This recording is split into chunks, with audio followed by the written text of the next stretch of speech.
strain and increasingly expensive. There are no agreed solutions so far, but initial suggestions include greater medical involvement with the new 111 helpline and an emphasis on doctors and nurses from different teams working more closely together 7 days a week.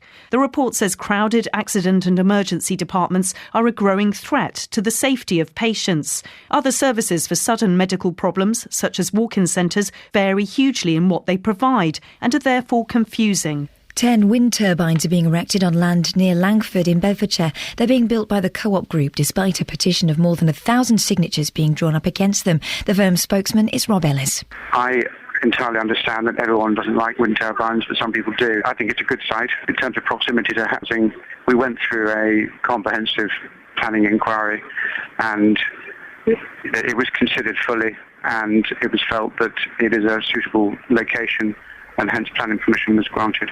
A leading children's charity is warning that pregnant women and new mothers faced a postcode lottery when it comes to the availability of mental health services. The NSPCC suggests the well-being of more than 1 in 10 newborn babies in England could be improved if all new mothers with mental illness had equal access to good services. Sally Hogg wrote the report. There's a real lack of kind of specialist psychiatric services for ladies who get very, very ill during this period.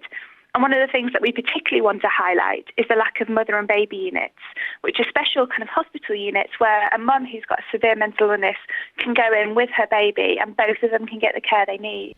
The Cooperative Bank is understood to be close to announcing a deal with regulators to plug a hole of around £1.5 billion in its balance sheet. Any agreement is unlikely to involve taxpayer money or affect savers. In sport, Justin Rose has won the US Open. It's his first major golf title and he's the first Englishman to lift the trophy since Tony Jacklin in 1970. The weather today is going to be dry with sunny spells and a top temperature of 14 degrees Celsius. Get the latest news and sport online at bbc.co.uk/3 counties.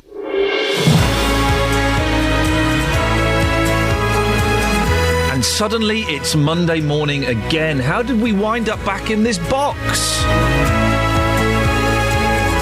Never mind, it's a nice day. I had to wear my sunglasses to drive in, only for sections of the road. Let's not get carried away. But at 4:45, sunny's on. Yeah, sweet.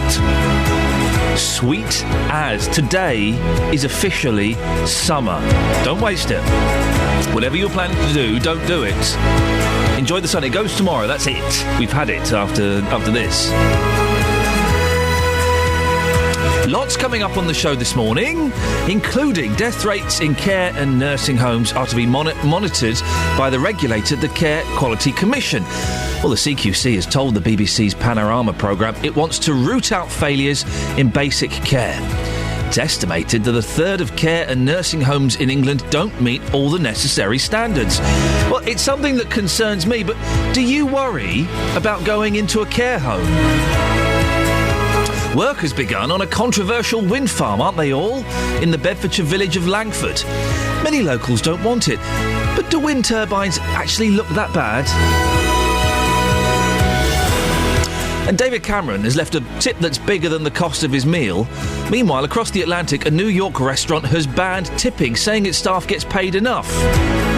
Well, when did you last tip? And what's the biggest tip you've ever left? Facebook.com/BBC3CR. You can send me a text 81333. Start your text 3CR. Or the best way, look, all of the phone lines are free. Who's going to be the first caller of the day? There's no prize. 08459 455 555. Across beds, hearts and bucks. This is BBC Three Counties Radio. Well, a third of care and nursing homes in England don't meet all the necessary standards. That's the estimate from the regulator, the Care Quality Commission. It's the subject of tonight's Panorama programme. By using secret filming and carrying out exclusive research into nursing homes around England, Panorama exposes the pain of poor care and evidence of death hastened by neglect. Death hastened by neglect. There's a sentence. So I'm asking you this morning, do you worry about going into a care home? Maybe you have seen a relative of yours, your parents, your grandparents, maybe your husband or your wife, and you've thought, Do you know what? I'm not so sure I want to do that. Do you worry about going into a care home? Well, Justin Dealey has been working overtime this weekend and asking people what they think, haven't you, Justin? Yes, Ian, I've been asking people that very question. Some fascinating views on this subject. Just take a quick listen to this. Betsy, how concerned are you about going into a care home? Well, all you hear on the television is they have terrible care, and I would rather take an overdose than go in one. You'd seriously rather kill yourself rather than go to a care home? If I've got all my marbles then, because if I haven't, if I got Alzheimer's, I wouldn't know, would I? But it's very sad you've got that attitude, though, isn't it? Well, it is, yes, you expect, but it just happens nowadays, doesn't it? People don't care for old people. Yes. Can you tell us what your concerns would be? I think it's the staffing, the caring. It doesn't seem to be very good. No, I'd rather take an overdose. I'll take it with her. Ray, how worried and how concerned are you about going into a care home one day? Well, I wouldn't want to go in one because of all the bad publicity and, unless you've got a lot of money, you're not going to go into a good one. I've just spoken to two ladies who said they would prefer to kill themselves ahead of going into a care home. Would you go along with that? No, I think life's sweet. I wouldn't do that. No. But it would concern you, though? Oh, it certainly concerned me, yeah. I've got no confidence at all in care homes or even, all the cuts that this government's do. You can't have, if you pay peanuts, you're going to get monkeys working there. And they're always the lowest paid workers, unfortunately, which are not going to attract the better sort of people that care. How long did it take you to find those women, Justin, who said if I'd rather kill myself than go into a care home? The first lady I spoke to. Really? Incredible, yeah, absolutely. Wow. I mean, you can call that a small sample, call it what you want, but 2 out of 3 people there, 2 out of those saying they would prefer to take an overdose rather than go into a care home. Personally, I found that shocking. Justin, so do I. Thank you very much indeed. Well, Julia Johnson is Chief Executive of Age UK in Buckinghamshire.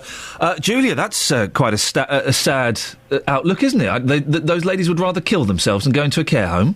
Yeah, it's really rather frightening, and one thing worries me, that we hear all this bad publicity, and there are undoubtedly some poor care homes, but there is good quality care as well, and I think the worry is that we're frightening older people unnecessarily at times.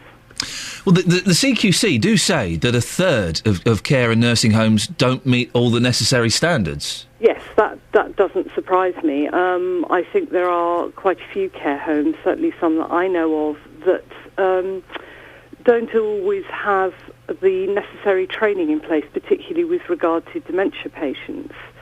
And that is a problem. But the guy you spoke to a few minutes ago, your reporter spoke to, who hit the nail on the head, I think, that he said, unless you've got a lot of money to go into a really good one, and I think that's the problem. I believe you're soon going to have personal experience of this. Your mum's living at home, but may have to move into a care home. Is that right? Yes, I mean she doesn't live in this area, but yes, she's got multiple physical problems, and she's beginning to get dementia.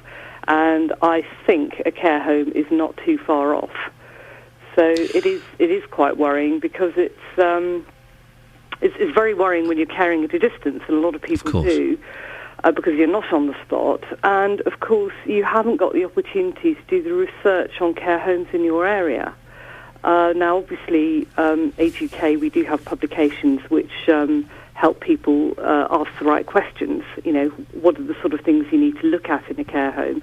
And I think anyone who's in my position or indeed planning the eventuality that they may need to go into a care home, that sort of literature is really useful. And what kind of things should people be looking out for? What kind of questions should they be asking? It's interesting, isn't it? Because the most expensive ones may not necessarily be the best. Usually there's an element you get what you pay for, but not necessarily. But I think it's the attitude of the staff. I think it's the regimes they have. You know, if people are allowed to visit whenever they like, well, that's great. If people aren't allowed to visit at certain times, why is that? Are there care homes where you can't just drop in and see your mum? I have come across Really? one. Wow. I have to say, not locally. No. I have come across one where they say, well, they have a fixed visiting time. Oh, dear. which is quite sad. Now, it might be for the reasons that they need to get people, fed, and it's much easier without visitors wandering around. But it's those sort of regimes that you need to look out for, which is where there are problems. Things like, if people just do a perfunctory knock and then walk into someone's room. Yeah. That's not on, because it's maintaining people's dignity and respect, isn't it? It is the dignity, and it is treating people as human beings with all their full rights and entitlements. And I think if children were treated the way a lot of our older people were treated, there would be a national outcry. Well, going back to Justin's piece, we heard one of the ladies say something I thought was quite pertinent. We don't care for old people. No, we don't. We don't, because, I personally think there are all sorts of reasons. I think that there's a fear of ageing because intimations of mortality. We don't want to think about it. Children and pets are far more attractive than old people. They're a much more heartwarming story. And we're always shocked and horrified when something goes wrong in a care home, or not necessarily care home, someone's own home. They're being cared for at home. But if something goes wrong, we're always horrified. But actually, we don't seem to want to put the resources in place to make sure that sort of thing is minimised. Juliet, nice to talk to you, and best of luck with the situation with your mum. I hope, you find somewhere good for her. I'm sure you will. Julia Johnson, Chief Executive of Age UK in Buckinghamshire. Well, do you worry about going into a care home, dear listener? 08459 455 555.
David Cameron, £45 meal in Pizza Express. You can imagine David Cameron being in Pizza Express. Excellent desserts. But I just can't imagine big ice creams and cakeys, nice. But I can't imagine him being in there. £45 meal. He left a £50 tip. 50 quid tip. I get very uncomfortable with tipping. My honeymoon was ruined because of tipping anxiety. When was the last time you left a tip? We'll talk about that more after the travel with Adam Glynn. Travel news for beds, cards and bugs. BBC Three Counties Radio. Cheers, Ian. Good morning. Nice and clear out there on the roads. It's a bit of a gloomy start to Monday morning, but if you're making a drive nice and early today, your routes should be clear. There are no problems reported so far this morning, unless you're heading a little bit further around the M25. Anti-clockwise, 3 lanes have been closed off after an accident in the early hours of the morning with a car and a van involved, and it's at junction 14, the turn for Heathrow Terminal 4. So it's been closed off since before 2 a.m. They did reopen one of the lanes for a brief time. At the minute, it's just lane 4 that's open past the scene of that accident at junction 14 on the anti-clockwise side. Everything else, though, is doing absolutely fine. We've had no other problems reported. Trains and tubes running to time. Adam Glynn, BBC Three Counties Radio. Hey, Rep fans. Right, it's nearly 6:17. It's Monday the 17th of June.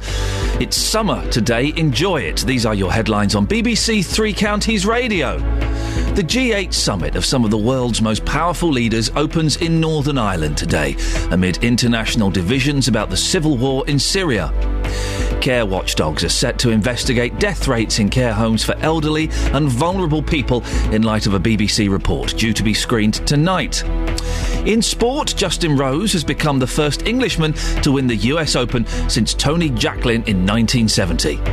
Coming up, we'll be talking about the safety of taxi drivers. A taxi driver was assaulted last week and left with bleeding to the brain. Facebook.com/BBC 3CR. BBC Three Counties Radio.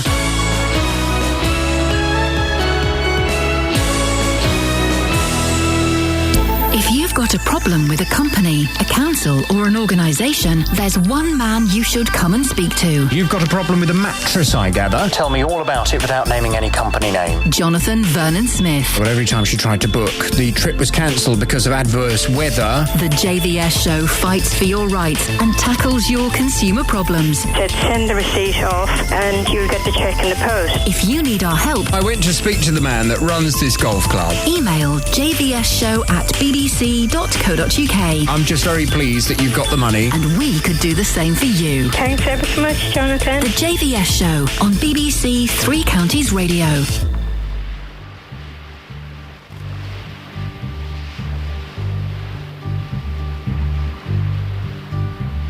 Sitting in the morning sun, I'll be sitting when the evening comes,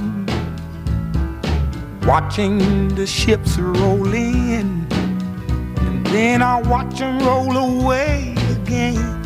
Yeah, I'm sitting on the dock of the bay, watching the tide roll away. Ooh, I'm just sitting on the dock of the bay, wasting time. I left my home in Georgia, headed for the Frisco Bay, 'cause I've had nothing to live for, and look like nothing's gonna come my way. So I'm just gonna sit on the dock of the bay, watching the tide roll away. I'm sitting on the dock of the bay, wasting time. Look like nothing's gonna change, everything still remains the same. I can't do what 10 people tell me to do, so I guess I'll remain the same. Listen, sitting here resting my bones, and this loneliness won't leave me alone. Listen, 2,000 miles I roam just to make this dock my home. Now I'm just gonna sit at the dock of the bay, watching the tide roll away. Ooh, I'm sitting on the dock of the bay, wasting time.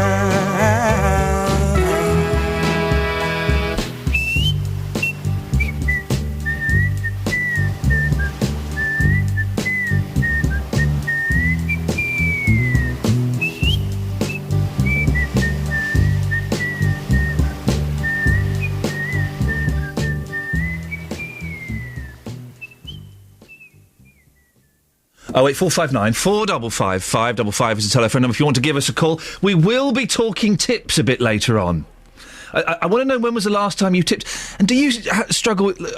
I get very anxious about tipping. It ruined my honeymoon. It wasn't the only thing that ruined it. But I get very anxious. We'll talk tipping in a bit. 08459 455 555 is the phone number if you want to give me your tipping stories. Now, the Moors murderer, Iain Brady, will be seen in public for the first time in nearly 5 decades later today. The 75-year-old is due before a mental health tribunal. He wants to prove he's sane so he can take his own life. He's been on hunger strike for 13 years at Ashworth High Security Psychiatric Hospital on Merseyside. He's kept alive because the authorities there are legally obliged to force-feed him. Brady wants to be sent to a prison in Scotland where he was born. It would effectively allow him to starve himself to death because Scottish prisons don't force-feed inmates. Dr. Chris Cowley is a forensic psychologist who's interviewed Brady. He says he's angry about his treatment. He says he wants to die. He hates the force feeding. It's very, very unpleasant. He's got this tube hanging out of his nose. He can't take it out. It's in there all the time. It's like a drip, you know. They sort of pump this fluid down the tube in his nose into his stomach, and it's like icy cold, and it's a very unpleasant experience, which takes a number of hours. After he's had his morning force feeding, then he goes back to his cell and just writes a few letters, perhaps, watches the television, and then he has another force feeding in the early evening. He hates it, obviously. Oh, well, he shouldn't have killed those kids then, really. Brady and his partner, Myra Hindley, tortured and murdered 5 children in the 1960s. The details of those murders, far too graphic to describe now, but they remain some of the most shocking crimes ever committed. One girl was tape-recorded screaming and pleading for her life. The pair buried at least 4 of their victims on Saddleworth Moor near Manchester. A 5th body, that of 12-year-old Keith Bennett, has never been found. He was abducted on his way to visit his grandmother. No doubt you remember the haunting black and white photo of a young Keith smiling with his wire-frame specs. His mother, Winnie Johnson, repeatedly appealed to Brady for information. She died of cancer last year, never having found her lost son. She was gravely ill when she gave her final interview to the BBC. I'd just like to see him and ask him face to face, why has he murdered him and kept it to himself? I mean, he got away with the other ones. They found the others, but they didn't find Keith. And that is a main asset for me. I want him found. And I want him found before anything happens to me. Winnie was laid to rest with her son Keith's glasses. Another victim of the Moors murders was John Kilbride. He was 12 when he agreed to help Hindley carry some boxes to her car at a market. He was driven to the Moors and killed by Brady. John's brother Terry says Brady shouldn't be allowed to die until he gives up his secrets. Why should he have a right for a hearing? He should be left where he is. While he's where he is, he's not going to commit suicide, is he? As soon as he's let out of there, he's going to kill himself. Starve himself to death or hang himself or do something. While he's still alive, we still have a chance of finding Keith. Today's tribunal was originally scheduled for last year, but Brady had a seizure and it had to be postponed. Doctors resuscitated him against his wishes. The hearing's expected to last 8 days. It will take place at Ashworth Secure Hospital. But as Brady has requested a public hearing, proceedings will be relayed by video link for victims' relatives and the media to watch at a court building in Manchester. Various expert witnesses will give evidence, but we don't know if Brady himself will speak. A panel of 3 will then decide if he's sane or not, and if he has the right to die. Across beds, hearts and bucks. This is Iain Lee. BBC Three Counties Radio. So the CQC, the Quality and Care Commission, says a third of care homes don't quite match the standards they're supposed to match. Well, are you concerned about the prospect of possibly going to a care home? You can text 81333, start your text 3CR. Put your name on it like Nick has done. Nick says, whichever way you look at it, care homes are there to supply a service and have to make a profit. It's like any business. Minimise costs, such as paying as little as possible for staff, to make the most profit. It's that simple. Well, how do you feel? Are you concerned about the possibility of going to a care home? 08459 455 555.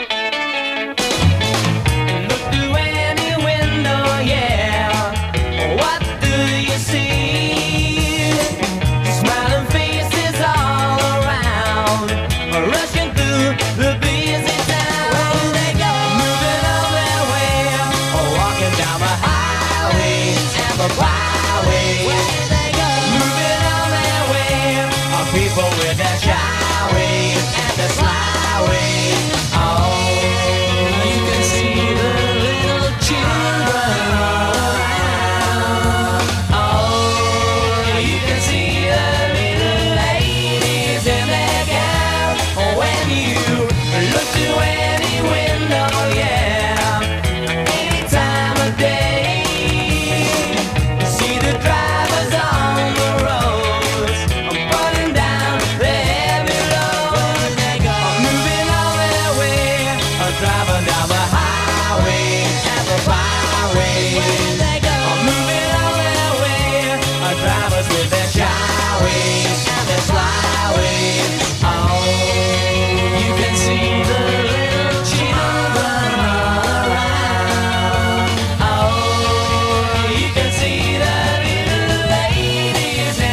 Yes, end on that dramatic minor chord. There's been dissension in the ranks here at BBC Three Counties. I've just had a furious row with my production staff who said, okay, well, I hate this song, it's rubbish. Sorry, what? It's Look Through Any Window by the Hollies, surely their finest 2.5 minutes of pure pop classicry. It's not a word. Better than He Ain't Heavy, better than Jennifer Eccles, better than Bus Stop, better than It's their best song. It's totally their best song. And as a result of those comments, I'm going on strike. Contractually, I'm not allowed to go on strike, but in my mind, I'm on strike, and that's the most important thing. Travel news for beds, cards and bugs. BBC Three Counties Radio. I would generally agree, although I do like the air that I breathe.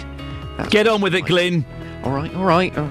Boscombe Road in Dunstable southbound, closed off for roadworks between Chiltern Park and the A505. Now, this is likely to get busy. They're doing major upgrade works to the Luton Road, Boscombe Road junction. They're going to be continuing for a fair few weeks.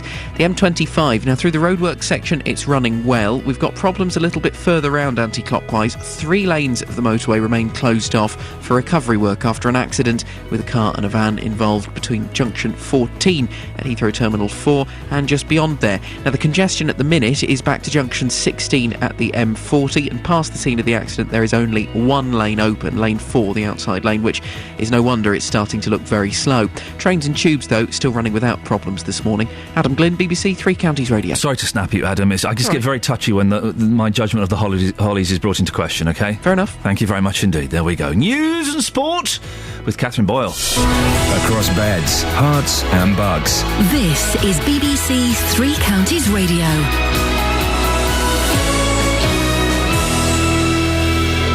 Good morning, it's 6:30. The headlines. The G8 summit of some of the world's most powerful leaders opens in Northern Ireland today amid international divisions about the civil war in Syria. Care watchdogs are set to investigate death rates in homes for elderly and vulnerable people in light of a BBC report due to be screened tonight. And 10 wind turbines are being erected on land near Langford in Bedfordshire, despite a 1,000 signature petition by local campaigners. Three Counties Sports. BBC Three Counties Radio. Justin Rose made history overnight when he won the US Open golf at Merion. The 32-year-old finished 2 shots ahead of Phil Mickelson and in doing so became the first English winner since Tony Jacklin at Hazeltine in 1970. Tony Jacklin was the pioneer. Obviously the PGA Tour and golf has become a lot more global. There's a lot more of us international players playing over here, so I think that to see us players start to come through and win these championships was always going to be on the cards, but Jacklin did it maybe when it was out of the norm, and we certainly grew up dreaming about emulating him. Alistair Cook made a captain's innings as England's cricketers beat New Zealand by 10 runs to reach the semi-finals of the Champions Trophy. Cook was England's top scorer with 64 in Cardiff as they set New Zealand a victory target of 170 in a rain-hit match reduced to 24 overs per side. Maybe we set our sights a little bit too high, 180, 190. If we'd have got that would have been obviously a very good score. But I thought the way we bowled those first 4 overs especially was fantastic. We just kept picking up wickets when we needed them today in that chase. Andy Murray's had the perfect preparation for Wimbledon. He claimed a 3rd title at London's Queen's Club with victory over Malin Cilic in 3 sets, 5-7, 7-5, 6-3. Murray was delighted to win, having been forced to miss the recent French Open with a back injury. I worked very hard in the time that I had off to try and get myself back in the best shape possible, and I couldn't have done it. Obviously with my team, they've helped me a lot. They've been very patient with me, and it's down to them why I was able to come out and play so tough the last 2 matches. Finally, football, and Watford and MK Dons are among the seeded teams in the southern section for today's draw in the first round of the Capital One Cup. Stevenage and Wickham are unseeded. And that's your latest news and sport. More from me at 7 o'clock. I think you said care watchdoggers. No, I didn't say watchdoggers. If someone is listening on the BBC iPlayer, just go back about 2 minutes. Does Catherine Boyle say care watchdoggers? Oh, stop it. Do you think I'm doing subliminal messaging? Oh, we know what you got up to at the weekend in the New Forest. Shush. Steady.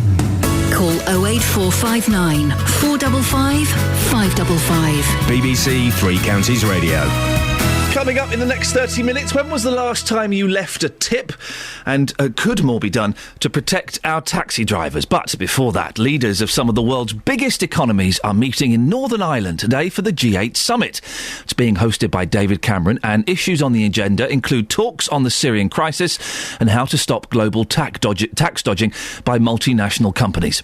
President Obama and President Putin are among those attending in County Fermanagh over the next 2 days. I've probably said that wrong, haven't I, Gavin? Well, it wouldn't be the Northern Irish way, but it's a way. It doesn't matter. You can say it the way you want. Thank you very much. Now, the most immediate, difficult and divisive issue on the agenda, it's got to be Syria, isn't it? Yeah, I think so. I mean, you've got all of these world leaders in a pretty beautiful part of Northern Ireland, pretty remote part of Northern Ireland, not remote for a coincidence, given the security involved in trying to stop the protesters, as previous G8 summits have shown that they can get quite fiery. We have all these world leaders from Russia, the US, Japan, Canada, France, Germany, Italy. 4 of the 5 key world powers are part of the UN Security Council. 4 of those 5 powers have got the power to veto decisions on Syria. There's only China, which isn't part of the G8, not attending. Britain, France and the US, we know, favour some kind of increased support for the opposition. The Americans are going to start arming the opposition. The Russians continue to arm the Syrian government, on the other hand. And so you have all 4 together, and it looks very unlikely to change in terms of getting an agreement to have all sides, the UN arming the rebels, because Russia, well, there's a press conference with David Cameron and Vladimir Putin yesterday, a pre-G8 press conference in London. I don't know if you saw any of it, Iain, but it was pretty uncomfortable. You know, that both sides were equally vehement, David Cameron and Vladimir Putin, as to why they should or shouldn't support either side, and I think they'll clearly stick to that. The one small hope, I think, that they could probably get an agreement on by the end of tomorrow night in County Fermanagh is getting a potential meeting between the opposition and representatives of President Assad's government, and even that's a sticking point. That's not easy to do. What else is on the agenda? Well, there's big issues that they always look at, which is the global economy, and certainly at the moment Western economies. I was at previous G20 and G8 summits over the years, and sometimes they become a bit of a talking shop. You don't get much from them, so I'm not sure how solid that will be. The other big issue is what David Cameron describes as an attack on tax evasion. You know, he feels that his hand is stronger now, getting an agreement from British overseas territories and 2 European countries who've been quite loose on tax to clamp down on tax havens. I think the real difficulty is stepping back from this, though, and looking at the fact that, you know, you have David Cameron trying to persuade other countries, and that's key, because it's all right for David Cameron to say Britain is going to make it more difficult for multinational companies to base themselves here and not pay tax. The risk is they'll go elsewhere. So he wants to try and get all 8 countries to agree, and then to put pressure on others. I think it's still quite far away for that. Another brief mention is for the EU-US trade agreement, which has been talked about in the past, which could unlock some of the pent-up demand within the global economy. So, you know, number of issues. I think the biggest factor will be Syria, though. Always protests, or usually protests, at these summits. Yeah. Any big demonstrations planned? There have been lots of demonstrations over the weekend. I mean, bear in mind, you've got such a global attention. You've got so many TV networks from all over the world. So whatever the issue is, people come out for the smallest, most local of issues as well, because they know they're going to get global attention. They were saying that there were 2,000 people protesting through Belfast over many issues, climate change, the economy, Make Poverty History campaigners as well. There were some loyalists over the weekend as well outside Belfast City Hall, but I called the police this morning in Northern Ireland. They said there were no arrests overnight. We do expect them to be more, though, today and tomorrow, but given it's on a huge loch, it's on what's called Loch Earn, this huge sort of 5-star golf complex, the security is incredible. So it's something that the protest we'll see will be in the nearest town, in Enniskillen itself. Do these G8 summits actually achieve anything, Gavin? Well, there's lots of issues over the last one for Britain, which was the Make Poverty History Summit in Gleneagles, because there were some pretty significant commitments by countries. Lots of bits of paper going around for the journalists saying, you know, we've agreed to ease the debt on third world countries, we've agreed to provide more money for aid. But even now, we look back, and there's only about 2/3 of that money that was pledged actually coming in. You know, nearly 10 years on from that. So there are questions. Some MPs, certainly British MPs, describe it as a healthy scepticism. But sometimes it becomes a talking shop, no more than that. Other times there are real decisions taken, and hopefully there'll be something on Syria this this time. Final question, Gavin, if I can. This is probably the most important one. The front page of The Sun this morning suggests that Obama has won a Cold War with Putin by booking a gym, so Putin had to use an outdoor pool. What's the inside scoop on this? Yeah. Well, we know Putin is fond of being bare-chested and showing his Russian manliness. It goes down well over there, especially in Siberia. So it's not the end of the world if he is seen outside swimming or water polo, whatever he likes to do, judo. In a pool, maybe. The thing is, this is my favourite bit, because they've had a huge 5-star resorts. David Cameron was asked recently, how do you get these world leaders in? Who goes where? And he said, well, it's up to me. I'm keeping it discretionary, but no doubt in a couple of days' time we'll know who's got the top penthouse suite. It's bound to be the Americans, isn't it? I'm looking forward to finding that out. Gavin Lee, thank you very much indeed. I want to hear your tipping stories, please. 08459 455 555. Are you one of those people that refuses to tip? And if you work in the service industry, what's the biggest tip you've ever had? Are you a man who loves and cherishes and cares for me? Is that you? Is that you? Is that you? Are you a guard in a prison, maximum security? Is that you? Is that you? Do we stay home all the time? 'Cause you want me to yourself. Is that you? Is that you? Is that you? Or am I locked away out of fear that I find someone else? Is that you? Is that you? Yeah. Well, I don't like leaving under your spotlight just because you think I might.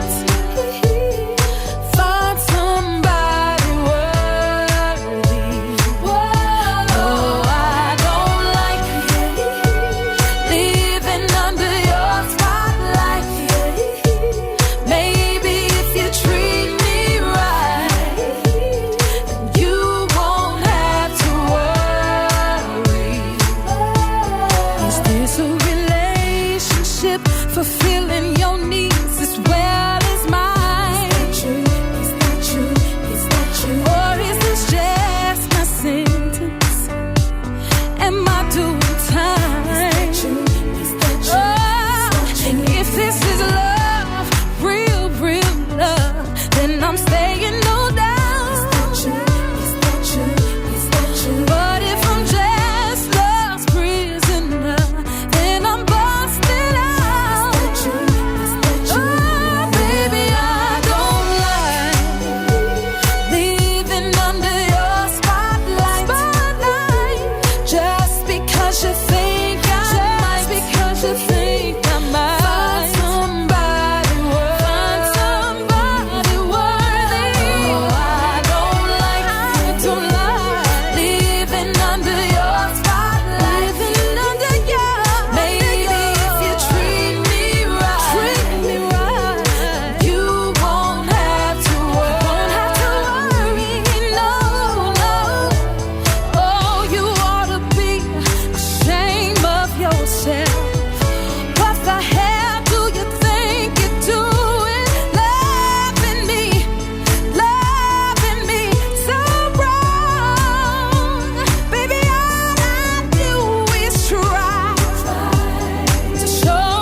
When things come off in my hands. Well, I just put my headphones on.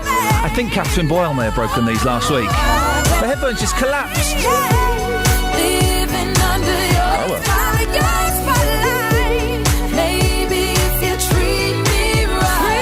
Morning, this is Iain Lee, BBC Three Counties Radio. Coming up, just how safe are taxi drivers? But, before that... What a wobbly voice that lady has. Before that, are you a tipper? Are you a fan of tipping? There's 2 tipping stories out the last couple of days. First is a restaurant in New York, the home of tipping, is putting an end to tipping. This restaurant says, look, we're going to pay our staff a bit more, put a little bit more money, charge a little bit more for the food. You don't need to tip. Fantastic. If you go to Japan, go to Tokyo, the greatest city in the world, bar none, you don't tip. You don't tip anybody. If you leave some money as a tip on a table in a restaurant, they chase you down the street. They're offended by it. You don't tip a taxi driver, you pay them what it says on the meter. It's brilliant. Takes away the anxiety. Over here, oh man. My honeymoon was ruined. We spent a week in India. And the whole culture there is based on tipping. And I became Woody Allen for a week. The whole week, I'm there with my wife going, do I tip him? How much do I tip him? What's the tip? So 600 rupees. What's that? That's like 20 pence. Is that a good tip? I don't know. Is that over here? Is that a good tip? Oh, it was awful. And then I made the mistake of asking the tour guide how much I was supposed to tip the driver, not realising, of course, they're in cahoots. They're in cahoots. And so the company that I'd booked the holiday said, well, you tip the car driver maybe 800 rupees. The tour guy says, oh no, tip him 3,000 rupees. Oh, they're in cahoots. Do I tip him? Do I tip them? David Cameron has been to Pizza Express, which I find, for some reason I find that shocking. I don't know. I would be more shocked, I suppose, if he went to a KFC and bought a family bucket. But it surprises me. Cameron leaves this is in the Mail, Cameron leaves £50 tip for his £45 meal. For a man once criticised for not leaving a tip, David Cameron was leaving nothing to chance on one of his date nights with wife Samantha. There's a whole different story. They go out on date nights. Oh, gosh. Like that film, Date Nights.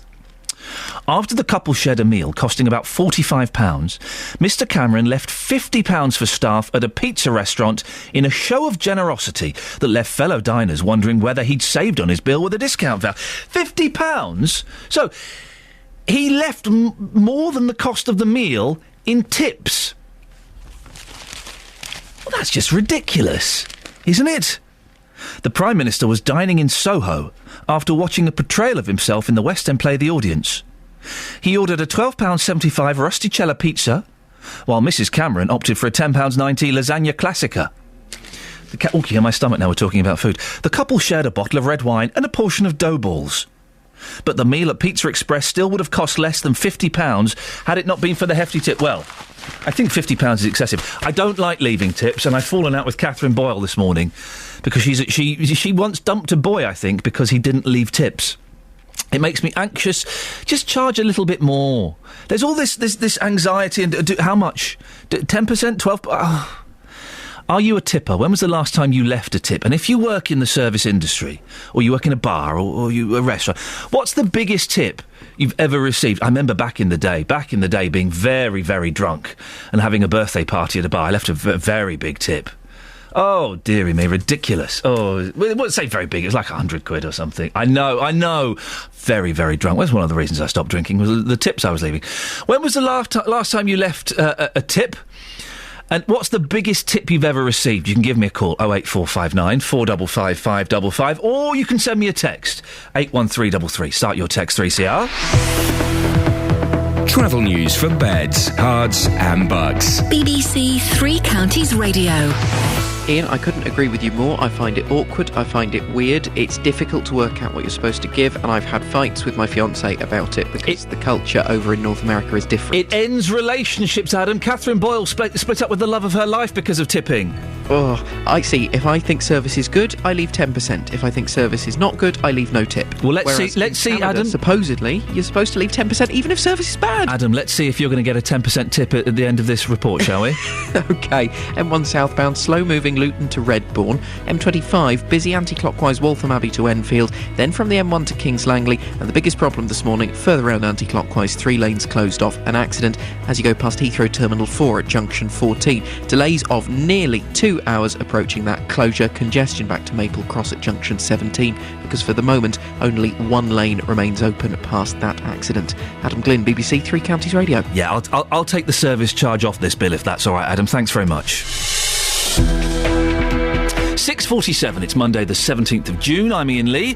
These are your headlines on BBC Three Counties Radio. The G8 summit of some of the world's most powerful leaders opens in Northern Ireland today amid international divisions about the civil war in Syria.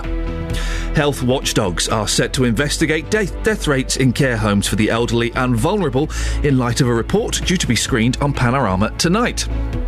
In sport, Justin Rose made history overnight by becoming the first Englishman to win the US Open since 1970. I say history, it's golf history.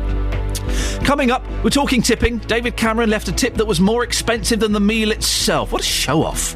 He also built dough balls. Oh, that's nice. What a lovely date. What was the largest tip you've ever left? 08459 455 555. We'll have that and more after the weather with Kate Kinsella. Beds, Hearts and Bucks weather. BBC Three Counties Radio.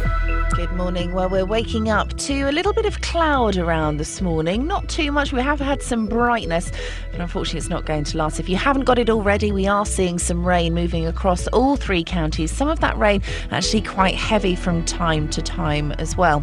Now, eventually later on this afternoon, it should start to dry out a little. There's a northeasterly breeze, but it's still going to feel rather pleasant. We're looking at a maximum of 18 Celsius later on this afternoon. That's 64 degrees in Fahrenheit. Now, we're hanging on to the cloud overnight tonight, so it's going to make things feel a little bit muggier than we've been used to. We're still potentially going to get 1 or 2 sharp showers overnight tonight, but the minimum for most of us staying in double figures around 11 Celsius. A similar day tomorrow. We've got more in the way of sunny spells, though, and depending how long the sun stays out for tomorrow, we could be seeing the temperature raise a little bit. We're looking at a maximum of 22, 23 Celsius, so potentially quite warm tomorrow. But again, that could spark off 1 or 2 heavy showers. That's your forecast. Thank you very much.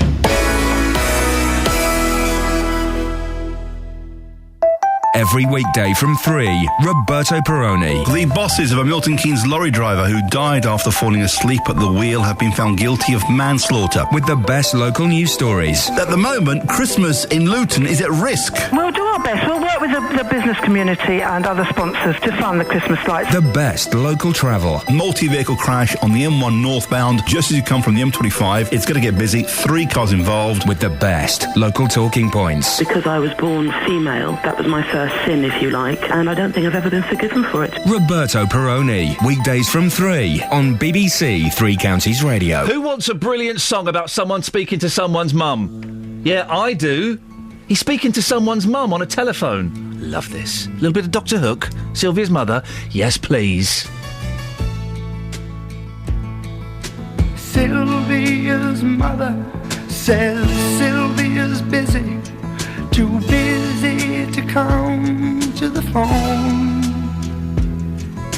Sylvia's mother says Sylvia's trying to start a new life of her own. Sylvia's mother says Sylvia's happy, so why don't you leave her alone? And the operator says 40 cents more for the next 3 minutes. Please, Mrs. Avery, I just gotta talk to her. I'll only keep her a while. Please, Mrs. Avery, I just wanna tell her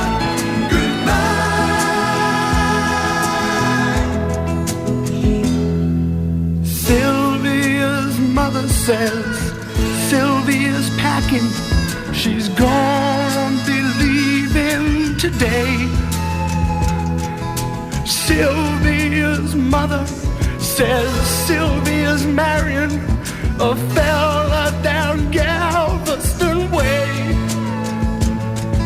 Sylvia's mother says, please don't say nothing to make her start crying and stay. And the operator says 40 cents more for the next 3 minutes. Please, Mrs. Avery, I just gotta talk to her. I'll only keep her a while. Please, Mrs. Avery, I just wanna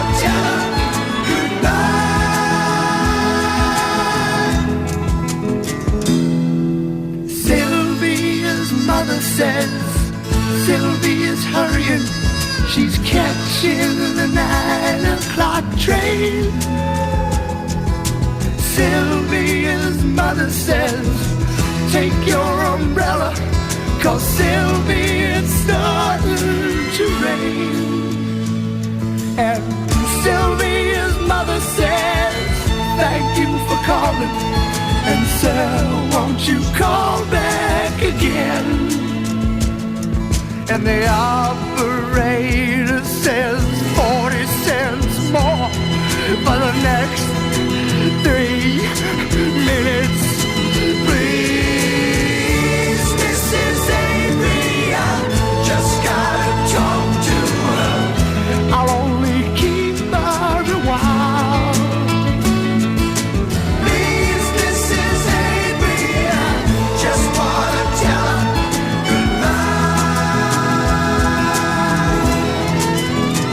Tell her goodbye,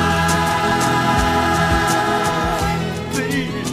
I love it. I love Doctor Hook. Let's get Dennis Le Corrier, the lead singer of Doctor Hook, on this show, shall we? Yes, we shall. We shall. Because I have his email address, so I will send him an email and ask him. And he might say no, I don't know.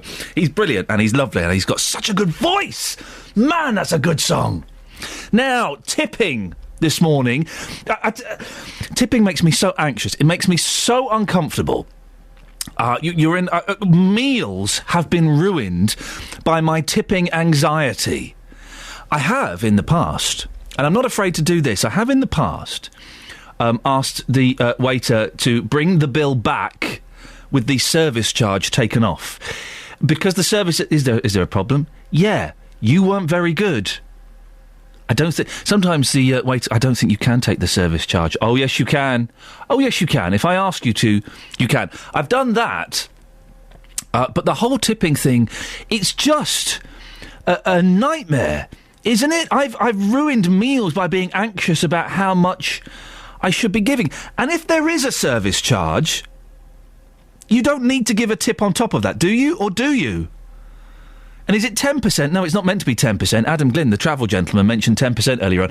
It's supposed to be, well, 12.5 to 15, I think. 12.5 is a bit tight. When you go to the States, apart from this restaurant in New York that's introducing kind of a ban on tipping, when you go to the States, you have to tip everybody. Why would I give money to a boy for carrying my bags up to my room? I can carry my bags up to my room. In fact, I do, when I'm in American hotels. Sir, would you like me to take your bags up? No, I'll take them. Oh, no, sir, it'll be my pleasure. Let me take your bags up to the... No, I'll take them. Sir, let me take your... I'm taking my own bags up. I can carry them. They've got handles. I'm not going to pay someone $5 to get in a lift with me. Because that's what it is, isn't it? And I went to the States recently, a little while ago, and you're supposed to tip everybody. I don't do that. I play the naive, dumb English guy. Well, this morning we sent out Justin Dealey to ask you about whether you go tipping. It's a bit of an art form, and Dealey's been finding out more. Well, Marion, you work at Nice Baps here in Henlow. Love the name of the shop. When it comes to tipping, do you get lots of tips here? You work in the service industry? No, we don't. We just, usually if we have change left over, we put it in the charity box. So even if people do tip, you don't get it yourself personally? No. Does that frustrate you? Are people a bit stingy around here? No, not at all. Not at all. Now, when you go to a restaurant yourself, are you somebody who likes to tip? We've heard Iain's stories today. He's not a big tipper. What about yourself? Do you automatically tip people? Yes, I do. Usually give 10% of the bill. Even if the service is bad, you still tip? Well, if in that case, no. Yeah. But general rule for you, about 10% or so? Usually, yes. Yeah. What's the best service? I'm going to put a question out there. What's the best service you've ever received in any restaurant, anywhere on this planet? Can you think? The best service? No, not offhand. No. General rule, 10% for you? But usually, yes. And last question. Anybody who doesn't tip in a restaurant, do you think they're a bit tight? Yes, I think so. If the waiter or waitress sort of goes out the way to help you, then I think they do earn a good tip. What does she mean, go out of the way to help you? You mean bringing you the food that you're paying for, yeah? Is that what you mean? That's not going out of their way to help you. That's their job. Jen of Houghton Regis has texted in a £50 tip. This is the tip that Cameron left for a £45 meal. Went out on a date night with Sam Cam. They shared some dough balls. Do you fancy a dough ball, Sam? Yeah, why not? A £50 tip, says Jen. That's more than the meal. Never leave a tip. Dining out is expensive enough as it is. I was once chased off a Swedish ship by a waitress because I didn't tip her. A Swedish ship. Here's a tipping scenario. I don't know if ladies have this. This may only be a men's thing. Sometimes in men's toilets we have a man. There is a man that hands you paper towels. After you've done a wee-wee and washed your hands, as you know I don't like to wash my hands, I feel obliged to wash my hands when there's a gentleman sat there. He has sweets. He has sweets. He has perfumes and scents and paper towels. You're supposed to tip him because he's given you a paper towel. I'm being told that they have a variety of products in ladies' toilets as well, with someone working there. How can you... I can't respect anyone that works in a gentleman's toilet, let alone tip them. Travel news for beds, cards and bugs. BBC Three Counties Radio. I'm agreeing with you a lot this morning. At the M1 southbound, delays of about 15 minutes from junction 11 at the A505 down toward 10 at the Luton Airport Spur. It's looking slow through there. Then as you head into London on the A1, we've got delays in Boreham Wood from Stirling Corner down to Mill Hill Circus. Heavy traffic on the A10 through Enfield as well, so if you're going into London that way, Bullsmore Lane down to Southbury Road looks like there's queues. M25 now anti-clockwise, slow moving from Waltham Abbey to Enfield, junction 26 to 25 into the roadworks. Busy from the M1 to Kings Langley, junction 21 to 20. But the biggest problem this morning, 3 lanes of the M25 are closed anti-clockwise for recovery work after an accident at junction 14, Heathrow Terminal 4. The congestion is back to Maple Cross at junction 17 with delays of nearly 2 hours. There is only 1 lane open past the scene of that accident. Adam Glynn, BBC Three Counties Radio. Thank you very much, Adam. Coming up in the next hour, we may be talking about taxi safety. That's if we can get hold of our guest. A little bit more on G8. And what are your thoughts about possibly going into a care home? Does it fill you with fear? On FM, AM, online and digital radio. This is BBC Three Counties Radio.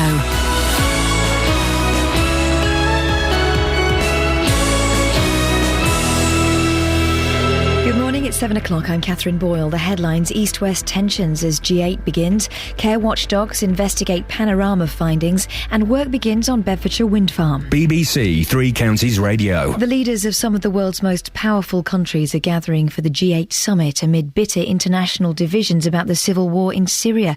From the summit in County Fermanagh, James Robbins reports. The shores of Loch Earn are the backdrop to this summit, but the political foreground, Syria's civil war, is harsh and divides the leaders. The American and Russian presidents, backing opposite sides, will use private talks to seek some way forward. Both say they want peace talks, but on very different terms. David Cameron, as the summit host, insists the 2-day gathering can inject positive momentum. But he faces widespread opposition among MPs to increased support for the rebels. And President Putin is well aware of Western reluctance to get drawn in further. A breakthrough here would be remarkable. Health watchdogs will look into death rates at care homes for the elderly and vulnerable in light of a report due to be screened on Panorama tonight. The Care Quality Commission has told the programme's producers it will examine the figures as part of a pilot scheme to root out failures in basic care. Iain Lee's touching on this story in this morning's show, asking, do you worry about going into a care home? Julia Johnson from Age UK in Buckinghamshire is worried that bad publicity is giving people the wrong impression. We hear all this bad publicity, and there are undoubtedly some poor care homes, but there is good quality care as well. And I think the worry is that we're frightening older people unnecessarily at times. Despite a petition of more than 1,000 names, work has begun on a wind farm near Langford in Buckinghamshire. 10 turbines are being erected by the Co-op Group.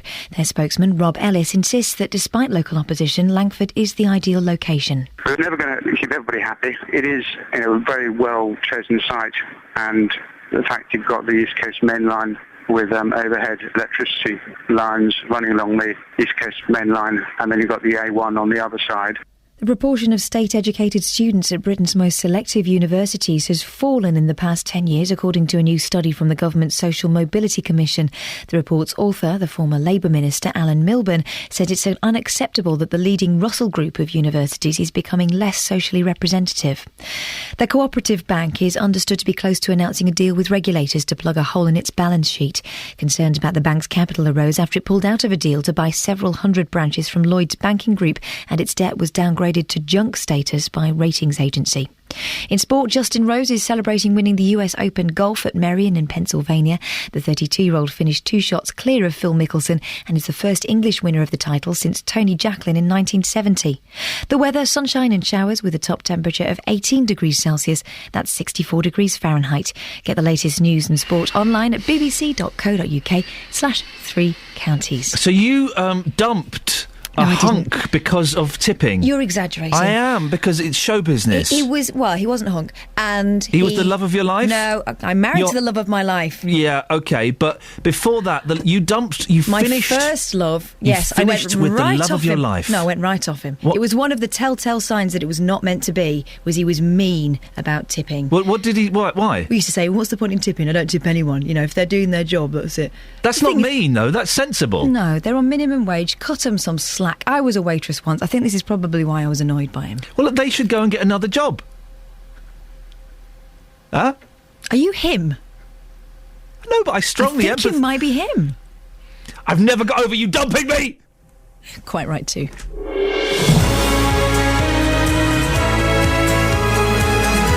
Yeah, that's it. I've had plastic surgery. I've been plotting my revenge for the last 15 years. I've tracked her down and I've outed her. Lots coming up between now and 8 o'clock, including death rates in care and nursing homes are to be monitored by the regulator, the Care Quality Commission. It's estimated that a third of care and nursing homes in England don't meet all the necessary standards.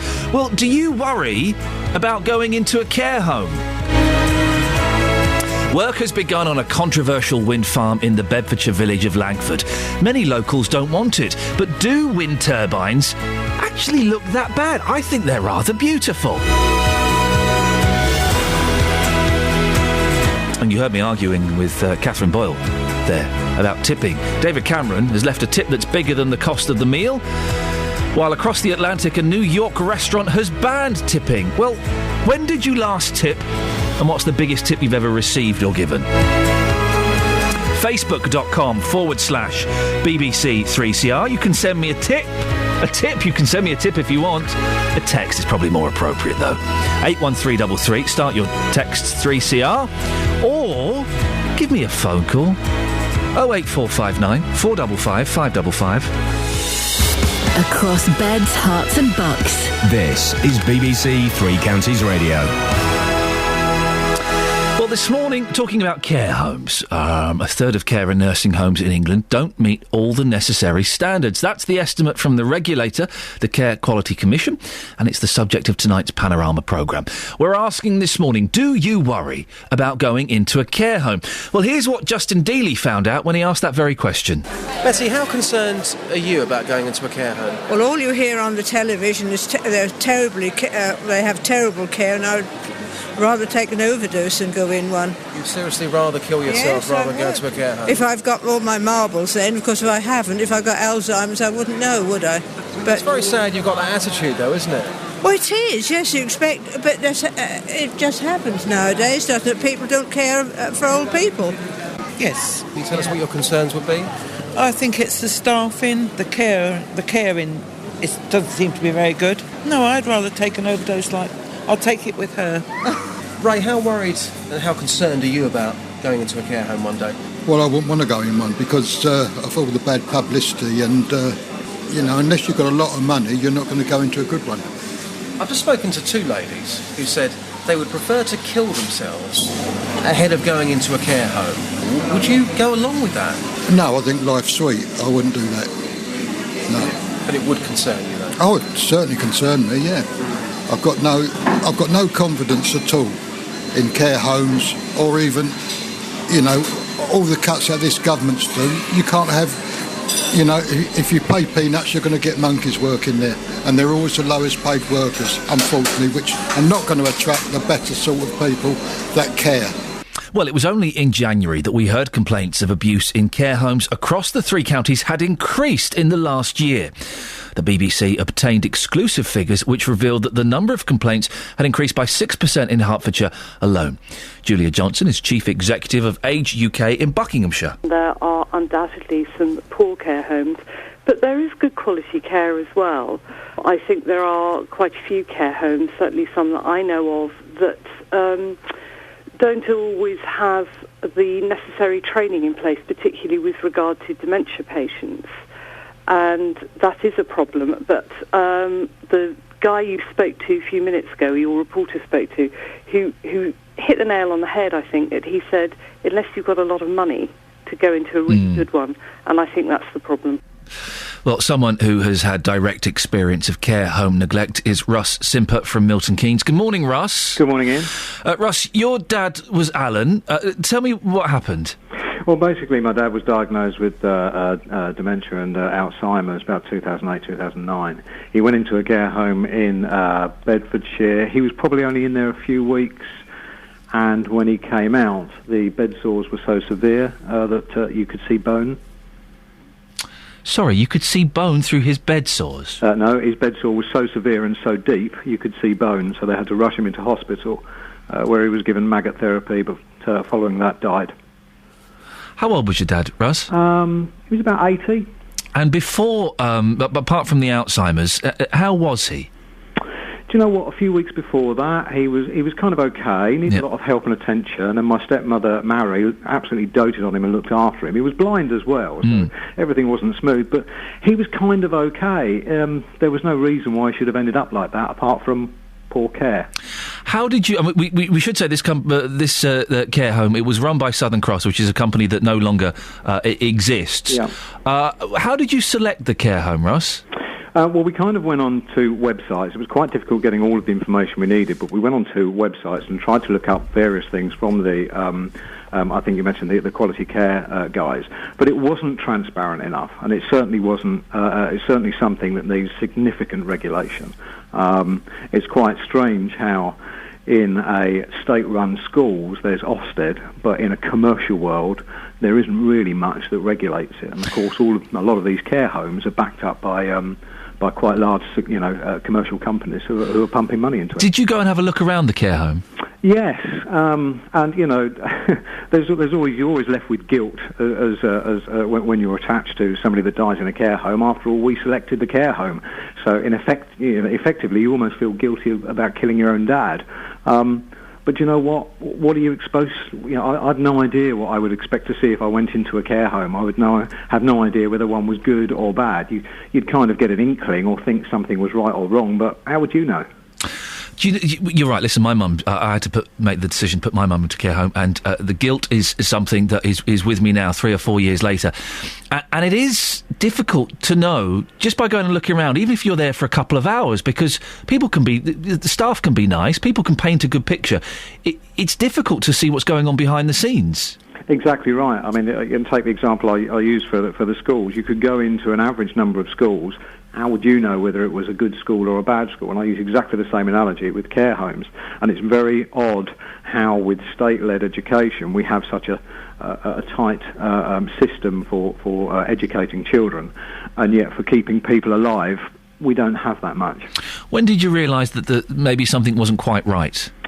By about we went in one day, on one particular day, we couldn't get the door open properly because Dad was on all fours and he was wearing a nappy with excrement coming out from the side. So we kind of realised there might be a problem at that stage. We did involve the authorities and obviously alert the care homes and requested a doctor, which was, to be honest, subject to a kind of separate judicial review. But to all intents and purposes, it was not long afterwards, but too late. And how did that make you feel when you have entrusted these people with your dad, one of the most precious people in your life, and you turn up one day and he's in that state? How did you feel, Russ? I guess, as you just mentioned, Ian, there's kind of 2 or 3 things going on. First of all, guilt that I killed my dad. I should basically have just put him in the car and taken him away. Maybe we'd have stood a chance. Second of all, angry that the trust put into a care home was completely and utterly rejected and didn't transform itself or materialise itself in any type of care that I would have thought was correct. And thirdly, looking at the commercial backing these people have, these are not, these don't just suddenly spring about because somebody has a good idea. These are money-making firms. Quite significant banks are putting in money to these commercial firms to make sure that they take care of people and operate a business accordingly. And if they don't, then there needs to be a process of transparency, name and shame, and get the bad ones out quick. And do you think that's part of the problem, that they are commercial businesses? They are there to make money.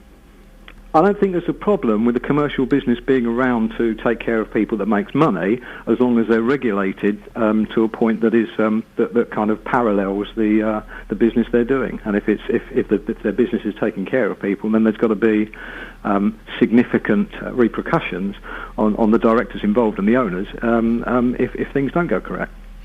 Russ, your father Alan passed away in 2009. Is that right? Yeah. So 4 years ago. Do you still feel that guilt? Have you managed to work through that? No. Probably it's about, I guess, once every 2 or 3 days, once a week. I just, I catch myself in the mirror and it's still there. I should have put him in the car and gone away. I'm really sorry to hear that, Russ, and I appreciate you coming on this morning and sharing your story with us. No trouble, Iain. Thanks a lot. Thanks.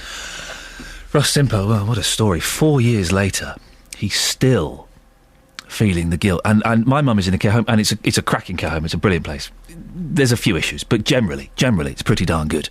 And the guilt of putting her in there is, and she's kind of thriving in there for the most part. It's still pretty strong. But Russ there feeling the guilt that perhaps he is in some way. Of course, he's not, but perhaps he is in some way partially responsible for the death of his dad. How sad is that? Well, what experience have you got of care homes?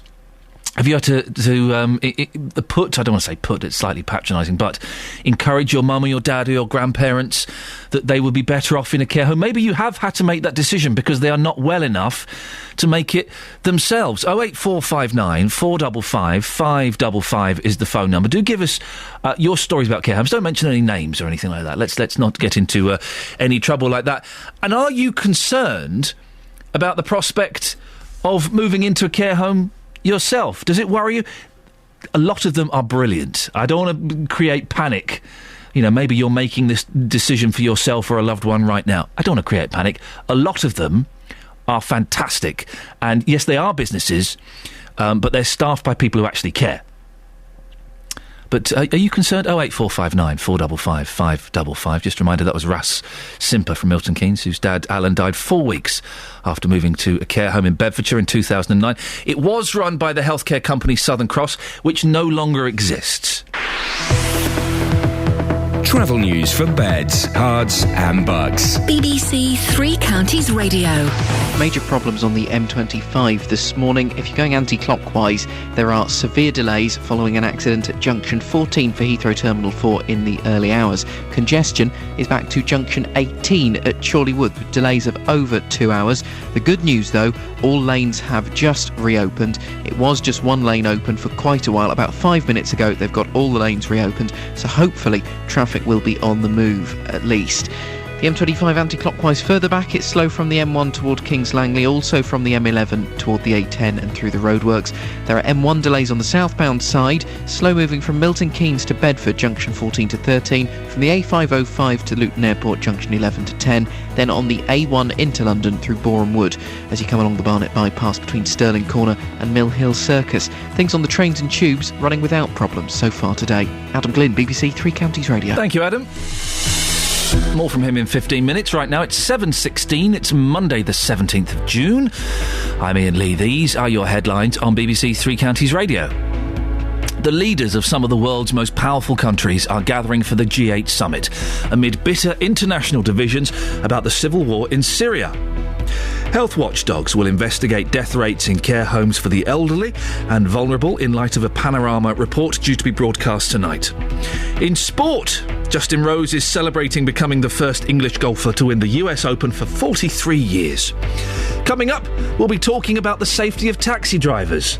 A taxi driver was assaulted last week and left with bleeding to the brain. 08 459 455 555. BBC Three Counties Radio.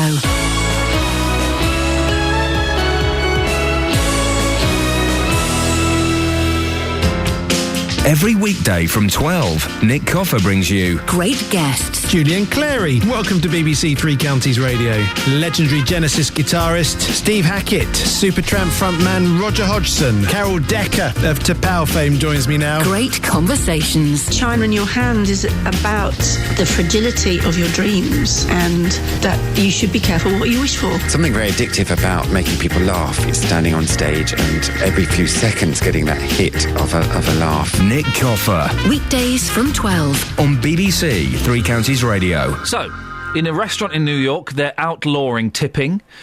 Meanwhile, in London, in Pizza Express, David Cameron leaves a £50 tip for a £45 meal. Beth's in Luton. Morning, Beth. Hello. What's your take on tipping? I think tipping's wonderful. I now work for tips because I know that I'm not going to get another pay rise. Oh, I see. So you're a recipient of tips. What do you do for a living, Beth? I'm a croupier in a London casino. Oh, suddenly we've entered a different realm of tipping. I bet you get some tasty tips, don't you? Oh, we do, yes. What's the biggest tip you've had? The biggest single tip I've had so far is £12,500. Sweet home Alabama, 12.5 grand? Yes, it was. It was lovely, but we have to share our tips amongst all of us. So really? Oh, that's disappointing. So how many was that split between? What did you take home from that 12.5 grand? Probably only about £100. Oh no! Well, once the company takes their cut, and then we share it between about 500 people. Oh, hang on a second. So the company takes a little bit of it as well? Oh yes, and we pay tax on it. Oh, suddenly it's all getting a little bit not quite so good. So if that guy gave you, just threw a couple of chips at you, 1,200 quid, how much was he winning on the table? He was winning 6 figures. Gulp. That's hundreds of thousands of pounds. That's we're talking millions. Blimey. Beth, listen, lovely to talk to you. Thank you very much indeed. Well, there you go. Can we beat that? A 1,200 quid tip split between lots of people. She only took £100 home. And because it's a chip, you got to go and cash it in. You got to pay tax, and the company takes some of it. Here's a question for you. You know when you do tips on the card machine, I'm always suspicious. Who gets that? Who gets the money from the card machine? Does it go to, like, supposing I give it to a chain of a chain restaurant, does it go to the headquarters of that chain? Does it stay within that restaurant? Or does it go specifically to that waiter or waitress? Yeah, I know, if I'm going to give a tip, I prefer the cash thing, but it's easier. You know when they give you the machine, just follow the instructions on screen. Oh, the gratuity question. Oh, I see. Then they have a little look. Oh, okay. So if I give a tip on a card machine, who gets that tip? The headquarters, that branch, or the waiter? 08459 455 555. Now, we are talking about the safety of taxi drivers.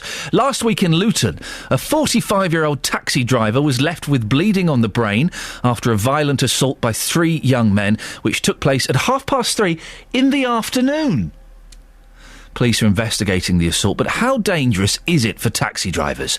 Are these types of attacks isolated, or are they becoming more and more common? Well, Steve McNamara is General Secretary of the Licensed Taxi Drivers Association. Steve, are we hearing, or are these attacks becoming more common? I wouldn't say they're necessarily becoming more common. I think, like a lot of things in society, they're becoming more violent. Unfortunately, driving a taxi involves picking up people you don't know, often from places you don't know, taking them to places that you don't know, where they want to go at the hours and, at their behest. And obviously, that puts you in a very, very vulnerable position. Unfortunately, it's the nature of the job, and there's not an awful lot you can do about it. Are there any particular areas, Steve, that people target, or can it happen anywhere? No, it can happen absolutely anywhere in the country. Fortunately, It's nowhere near as prevalent as people, as you might suspect. But as I said, when these things do happen, like the one in Luton last, they are pretty awful. And there's not a lot you can do. I mean, what we advise people to do is something that's not going to be very popular with your listeners. Is if you're in any doubt whatsoever, just don't take people. That's your only safety option. If you've got that little dinging bell in the back of your head that this isn't quite right, then it's probably not, and don't do it. Do taxi drivers have that discretion, do they, to make that decision? Well, it depends on the licensing authority. It varies from authority to authority as what the rules are. Invariably, most of the rules say that you've got to take someone if it's reasonable. They're the sort of, unless you've got a reasonable excuse. Like a lot of things in English law, the word reasonable is used. And of course, our argument has always been what's reasonable is keeping yourself safe. That's the most important bit. And if you're in doubt, it's much better to have an argument with a licensing authority a few weeks later than find yourself in the situation the poor guy in Luton was in. The thing about this story in Luton that struck me, and I had to read it a couple of times to make sure I got it right, it happened at 3:30 in the afternoon. Yeah, as I said to you, because you're going where people, even in this day and age, there's lots of quiet places at 3 o'clock in the afternoon, lots of dark, quiet places, car parks, side streets where you wouldn't want to be, in areas that you wouldn't want to be. And, it's like anything. Anything can happen any time of the day. Obviously, you're more vulnerable in the early hours of the morning, especially when people have been drinking. It's common sense. But as I said, it can happen absolutely anywhere. And our only advice to drivers is, if in doubt, don't do it. I remember speaking to a driver on this show a couple of months ago who'd been attacked, and he said going back to work was the hardest thing ever. Even now, I think it was a couple of years later, even now, he still is very uncomfortable driving a cab. Yeah, it's one of those things, isn't it? It's like falling off a bike. You've got to get back on it. There are steps you can take to protect yourself. A lot of licensing authorities nowadays are beginning to insist on purpose-built vehicles or vehicles with a screen, like a sort of black cab with a purpose-built screen that gives you a great deal of protection. Also, there's many companies on the market now that supply screens for normal cars that fit around the driver and give you protection. Unfortunately, especially in a saloon car, it creates a bad environment from the moment you get in, doesn't it? You're perfectly law-abiding and honest. You get in a cab in the middle of the afternoon somewhere, and the guy's sitting behind a security screen. It does make you feel a bit uncomfortable. But, what's your experience, Steve? Have you ever had any trouble? No, I drove a cab for 25 years, mainly at night, mainly in London. I went to every dodgy part of London that you can imagine at all hours of the day and night. And I can count, dubious experiences on one hand, I'm pleased to say. And the main reason being because I didn't take anybody or didn't feel comfortable with. And a lot of it is you do pick up a sixth sense in the end. You pick people up. You can pick a very smart sort of business type person up in the middle of the afternoon, and you get all these bells ringing in your head. And other times you'll pick up a gang of, or for want of a better word, hoodies in the early hours of the morning, and you feel perfectly fine. And most of the time, your intuition and your senses were right. And always say, if you've got any doubts, then follow them. Stephen, I'm going to ask you a question that is off on a slight tangent, and this is in no way to demean the very serious discussion we've had here. But is this a taxi driver myth, okay? Have you ever had a young lady in the car who said, "Oh, I'm terribly sorry, mate, I haven't got any money, but maybe I could pay you in another way"? Well, you very quickly swapped that subject round, didn't you, Iain? I know, and I'm sorry to go off on a tangent. I just, funny enough, I was talking to a friend about this at the weekend, and I suspect it's one of those urban myths.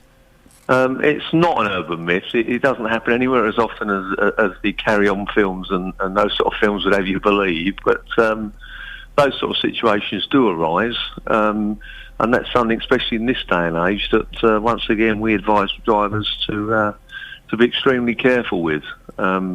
It's in this culture of criminal compensation, criminal complaints, is something that we always advise drivers to steer very, very clear of. Very sensible advice. Steve, I appreciate your time this morning and the sensible advice there as well. If you're suspicious or those alarm bells start ringing in your ear, don't pick up the passenger. That's Steve McNamara, the General Secretary of the Licensed Taxi Drivers Association. Across beds, hearts and bucks. This is Iain Lee. BBC Three Counties Radio. Shall we have a look at the front pages? They're all over the place this morning. Let's have a little look and see what we've got here. The Independent. Blood on your hands. Putin's attack on PM ahead of Syria talks. The Russian President, Vladimir Putin, rounded on Britain last night, accusing David Cameron of betraying humanitarian values by supporting Syrian rebels with blood on their hands. This is the Putin who is selling weapons to President Assad of Syria. Yeah, that's the same guy that's selling weapons to that dude that's using chemical weapons on his own people. And he's accusing Cameron of having blood on his hands. I know both sides, it could be claimed, are using chemical weapons, but in harsh and undiplomatic language, Mr. Putin accused the UK and other Western powers of attempting to arm rebels who kill their enemies and eat their organs. Wowzers. The Daily Telegraph. The Daily Telegraph, one of the papers to pick up with the picture of what appears to be Nigella Lawson with her husband holding his hand around her throat. Don't arm the Syria maniacs, says Boris. Here we go. Weekend hospital crisis costing 4,000 lives a year. Poor care in hospitals at weekends is claiming more than 4,000 lives a year. Claim the NHS. Oh, and family albums fade as the young put only themselves in picture. Traditional photo albums are dying out as young people take more pictures of themselves than of friends and family. Selfies. They're called selfies. You want to know the king of selfies? Justin Dealey. His phone is full of pictures of himself, like pouting away. Ridiculous. The Times. A man has won a golf match. Well done. Patients get new rights under NHS care charter. And Syrians seek asylum after threat to set plane on fire. Oh, is that the plane where they had a note in? Yes. There's a note. Imagine you go into the toilet of a plane. Yeah, there's a note. I'm going to set this plane on fire. OK, now, if I give this to the stewardess, it's going to take hours, or I could ignore it and hope it's a bit of fun. I'll give it to the stewardess. And final one for the moment. The Guardian revealed how UK spied on its G20 allies at London summits. There's Edward Snowden banging on about this stuff again. Politicians' calls and emails intercepted by UK intelligence. Delegates tricked into using fake internet cafes. And revelations come as UK prepares to host G8 leaders. 08459 455 555. Travel news for beds, cards and bugs. BBC Three Counties Radio. Still severe delays on the M25 anti-clockwise after an accident earlier in the early hours of this morning past Heathrow Terminal 4 at Junction 14. The congestion back to Junction 18 at Chorley Wood, with delays of just over 2 hours, although all lanes of the motorway have now reopened. It's busy anti-clockwise as well from the M1 to the A41 and coming into the roadworks section from the M11 to the A10. Southbound M1 this morning, busy from Milton Keynes toward Junction 13 at Bedford, then slow again from Flitwick to the Luton Airport Spur, Junction 12 to 10. The A1 starting to queue from St Neots down to the Black Cat roundabout. Coming into London, the A1 is looking very slow as well, with queues down toward Mill Hill Circus. And speed sensors are picking up delays in Beaconsfield along Park Lane. The A355 is looking slow, coming down toward the A40. Trains and tubes, though, still looking good. Adam Glynn, BBC Three Counties Radio. Thank you, Adam. I've just been sent a very naughty tweet that I can't even begin to allude to, so I won't. Here's the news and sport with Catherine Boyle. Across beds, hearts and bugs. This is BBC Three Counties Radio.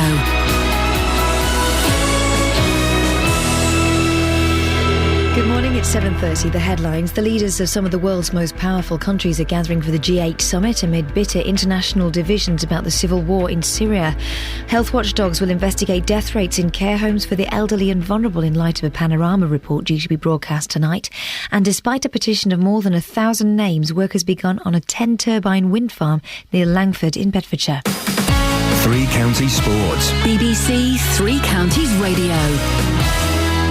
For the first time since 1970, England has a US Open golf champion. Justin Rose finished 2 shots clear of the field to win the trophy at Merion and emulate Tony Jacklin's success at Hazeltine. Winning makes you hungry to do it again because it just feels so darn good. You know, the moment of elation, as a professional golfer, you lose, well, most of us lose 90% of the time. And you don't want to get too good at losing, but You got to winning. Just it makes you realise and it reminds you about why you practice hard and why you play the game. England's cricketers, meanwhile, beat New Zealand by 10 runs in Cardiff to reach the semi-finals of the Champions Trophy. However, they now have an injury concern over spinner Graham Swan, who missed the match. Here's the England captain, Alistair Cook. Look, it's a calf injury. He doesn't seem to be walking too bad, but yeah, it's a concern in one way, but we're also very lucky in the fact that we've got someone like James Treadwell, who's an outstanding cricketer, and to have someone like him as a replacement, it's not probably fair to call him as a replacement. So, it's obviously a concern for Swanee, but if he doesn't make it, Treaders does a fantastic job. Tennis, and Andy Murray's had the perfect preparation for Wimbledon. He claimed a third title at London's Queen's Club with victory over Marin Cilic in 3 sets, 5-7, 7-5, 6-3. Backhand slice from Murray, forehand from Cilic into the net.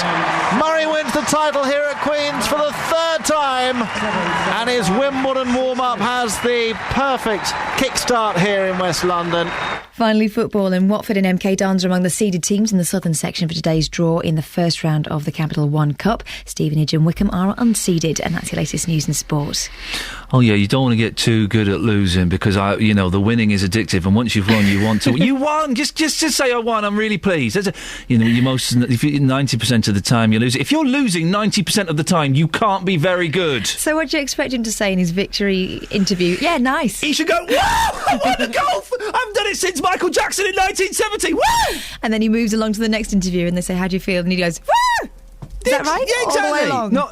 You're 90% of the time you're losing in golf, and once you win, it's very addictive. It's like getting a laugh every few seconds, which I have to say Julian Clary has never had. I'm going off on a tangent now. I'll hit this. Oh dear. Text 813. Oh dear. Start your message with 3CR. Text will be charged at the standard network rate. BBC Three Counties Radio. Coming up in the next 30 minutes of this show on BBC Three Counties Radio, wind farms, taxi attacks. And are you anxious at the prospect of possibly going into a care home at some point in your life? A third of them don't meet the required standards. I'd love to hear your stories on that. If you've got someone in a care home, if you've been in a care home, what did you think? Were you happy with the way they were looked after?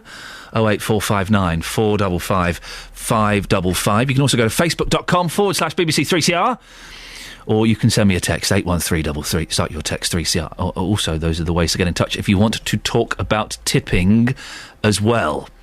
Now, work has begun on a controversial wind farm in the Bedfordshire village of Langford. 10 turbines are being erected by the cooperative group after they received planning permission for the development, despite a petition with over 1,000 signatures against it. The turbines are expected to generate enough electricity to power nearly 11,500 homes in the area. Development manager for renewable energy at the Co-op Group, Rob Ellis, says it's the best place for them. The project will generate about 12,000 homes.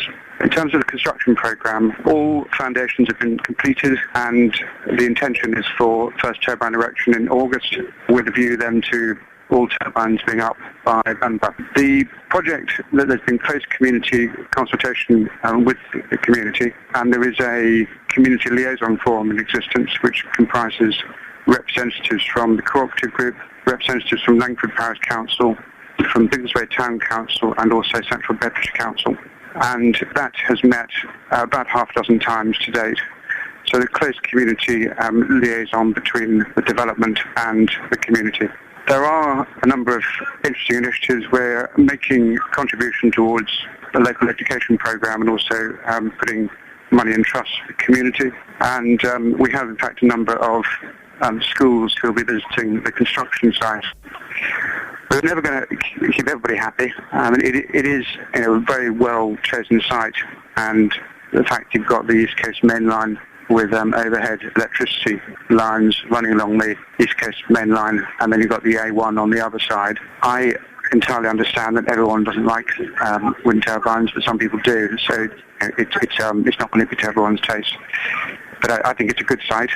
In terms of proximity to housing, we went through a comprehensive planning inquiry, and it was considered fully, and it was felt that it is a suitable location, and hence planning permission was granted. Well, our reporter Justin Dealey has been in Langford this morning speaking to Tony Spencer, the chairman of the Langford Parish Council. Well, Tony, we're standing on East Road here in Langford. We can see work taking place around 800 metres away to our left-hand side through the green fields. And you're saying that property prices already are being affected here in the village? From what we gather from the estate agent that's stationed in the village, property prices have either remained stagnant or have decreased.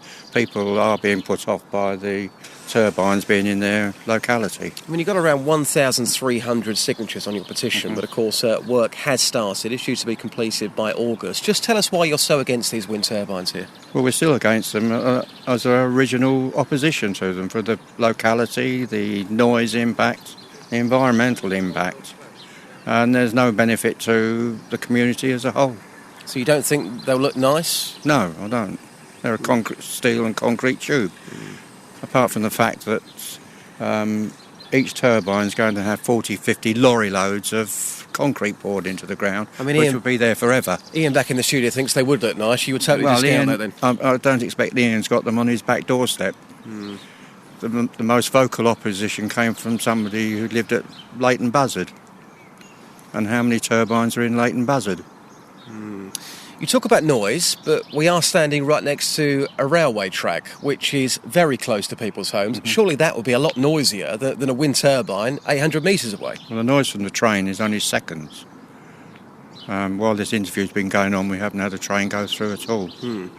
That is true, but they will be coming through. They will be. You've actually been to a site where they have got wind turbines. Just how loud are they, in your experience?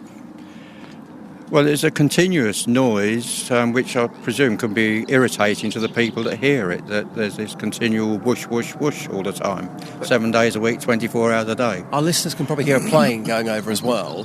Surely that plane is going to be louder than a wind turbine? At the moment, yes, but as I'm speaking, the plane's gone. You're concerned about this work. You think the village will be not a great place to be come August. What would you say to any of our listeners who are screaming at the radio right now, here we go, NIMBY's out to play again? What would you say to them? No, the village is a great place to live in, with or without the turbines, but we don't want the turbines on our back doorstep.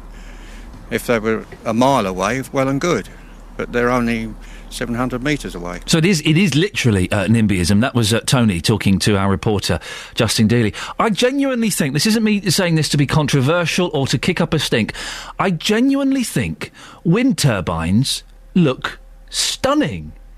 I think they're beautiful. Remember windmills? We've had wind power for centuries. Remember windmills? This is just the 21st century equivalent of windmills. Now, I need to go and stand near some wind turbines because I have heard from various experts they're not very noisy and it's not noticeable. I live under a flight path of an aeroplane. That's noisy. And I can get used to that. Flights going across every 3.5 minutes. I'm used to that. And I would rather have some wind turbines in the field next door than a load of power pylons, electricity pylons. Now, you may have heard in that report there Justin Dealey speaking about the train track, which is 800 metres away from 10 metres away from people's homes. A train didn't go past during that interview. One did just after it. This is what it sounded like. Wow.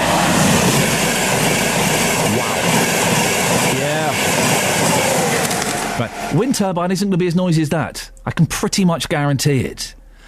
Do you have a problem with wind turbines? If you've got a wind turbine farm, do we call them farms? What do we call them? A herd of wind turbines? A wind farm is what you... That's it, right? I knew there was a phrase that I'd heard, and it dropped out of my mind.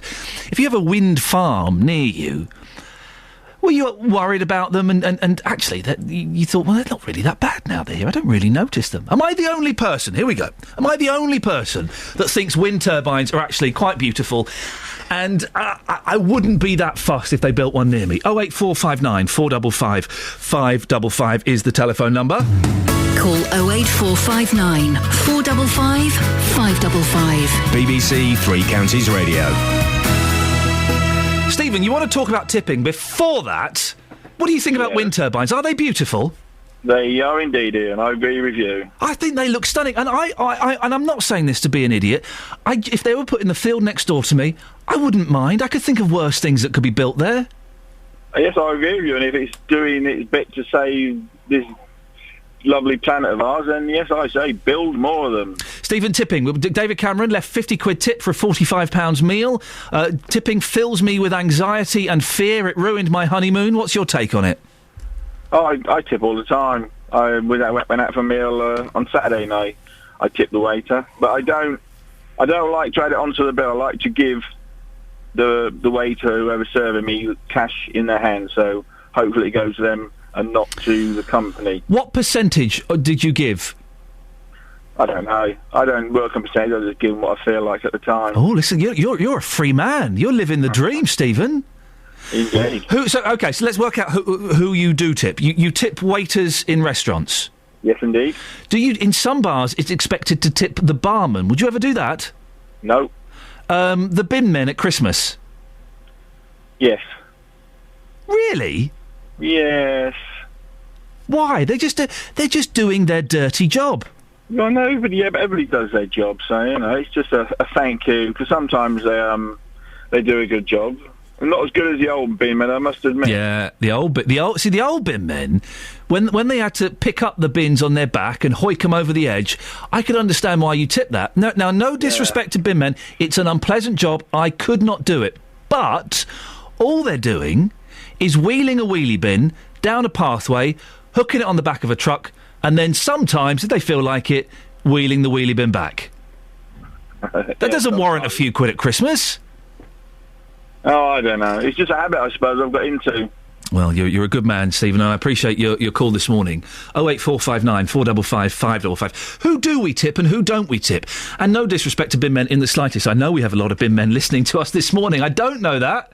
Those figures, those statistics don't show up in the radar figures, I'm afraid. We don't know the exact breakdown. I suspect there are one or two who've managed to wrestle control of the radio in their wagon, detune it from heart and tune it to BBC Three Counties Radio. But it's not, and it is, of course it's a horrible job, it's a stinky, dirty job. I couldn't do it. It's not the most skilled job, is it? It's not like 20 years ago where you would get some blokes with donkey jackets who would pick a bin up, put it on their back, carry it, tip it into the thing and then bring it back. Those guys deserved a tip. The bin men of 1978 deserved a tip. Now, you're wheeling a wheelie bin down a path. It might be a little bit heavy. If it is a bit heavy, you take some of it out. If the lid's not shut properly, you don't have to take it. As I found out, why didn't you take our rubbish? Yeah, the lid's not shut properly. Sorry? The recycling men. Why didn't you take my recycling? You've contaminated it. With that wood. Oh, wood. One of the most recyclable things in the world. That's contamination, is it? I don't think those guys deserve tips. Who do we tip?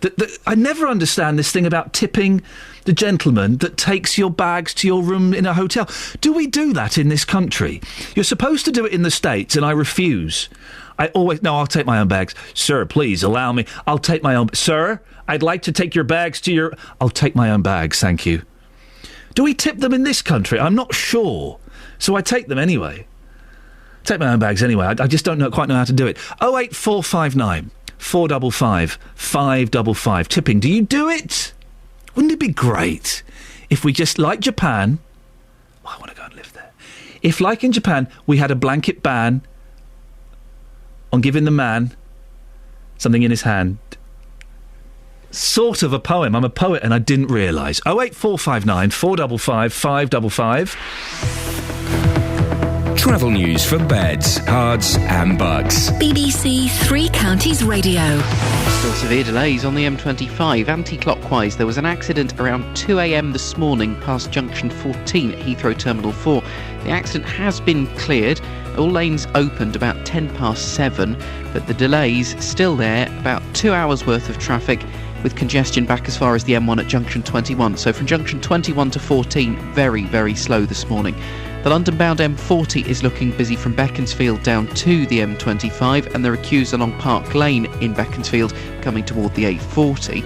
Southbound A41 through Watford down toward the M25 at junction 20, you've got queues. The A1 at St Neots is looking slow toward the Black Cat roundabout, and patches of slow-moving traffic on the M1 this morning southbound from junction 15 at Northampton to the Newport Pagnell services, and from junction 12 at Flitwick to 10 at Luton Airport Spur. Everything on the train departure boards looking pretty good. Adam Glynn, BBC Three Counties Radio. Thank you very much, Adam. Right, 7:46 exactly, Monday the 17th of June. I'm Iain Lee. These are your headlines on BBC Three Counties Radio. The leaders of some of the world's most powerful countries are gathering for the G8 summit amid bitter international divisions about the civil war in Syria. Health watchdogs will investigate death rates in care homes for the elderly and vulnerable in light of a Panorama report due to be broadcast tonight. In sport, an Englishman has won the US Open for the first time since 1970. Justin Rose finished his first major tournament 2 shots clear of the field. Coming up, care homes. Quality Care Commission report has suggested that maybe a third of the care homes aren't meeting the standards we'd expect. Do you worry about going into a care home? 08459 455 555. And if you had to put someone in a care home, it's a bit of a clunky phrase, but it's the best one I can come up with. How difficult was it? Beds, Hearts and Bucks weather. BBC Three Counties Radio. But first, here's the weather with Kate Kinsella. Kate? Good morning. Well, it's a rather cloudy start to the new working week. We've already seen a bit of rain around as well, and that's going to come and go through the course of the morning. Potentially quite warm, though. We're looking at a maximum temperature later on this afternoon of 18 Celsius. That's around 64 degrees in Fahrenheit. There's a northeasterly breeze, and overnight we're hanging on to the cloud, but it's going to still feel quite muggy. Most of us dipping down to a minimum of 11 Celsius, so all in double figures, 52 degrees in Fahrenheit. A brighter day tomorrow. Still some cloud around, the risk of 1 or 2 showers, but potentially slowly starting to get warmer with a maximum tomorrow of 22 Celsius. That's 72 degrees in Fahrenheit. That's your forecast. Thank you very much, Kate. Weeknights from 7. Mark Forrest. Good evening, Joe. Good evening. Let's talk to Lynn. What's your story? Is there life after the armed forces? They've got fantastic skill set. City Street is great. Fruit, veg. You're telling me the best thing about your local market. It's inexpensive but quality products that's grown locally. How has adoption affected your family? He always says to me, she is my birth mother, but you're my mum.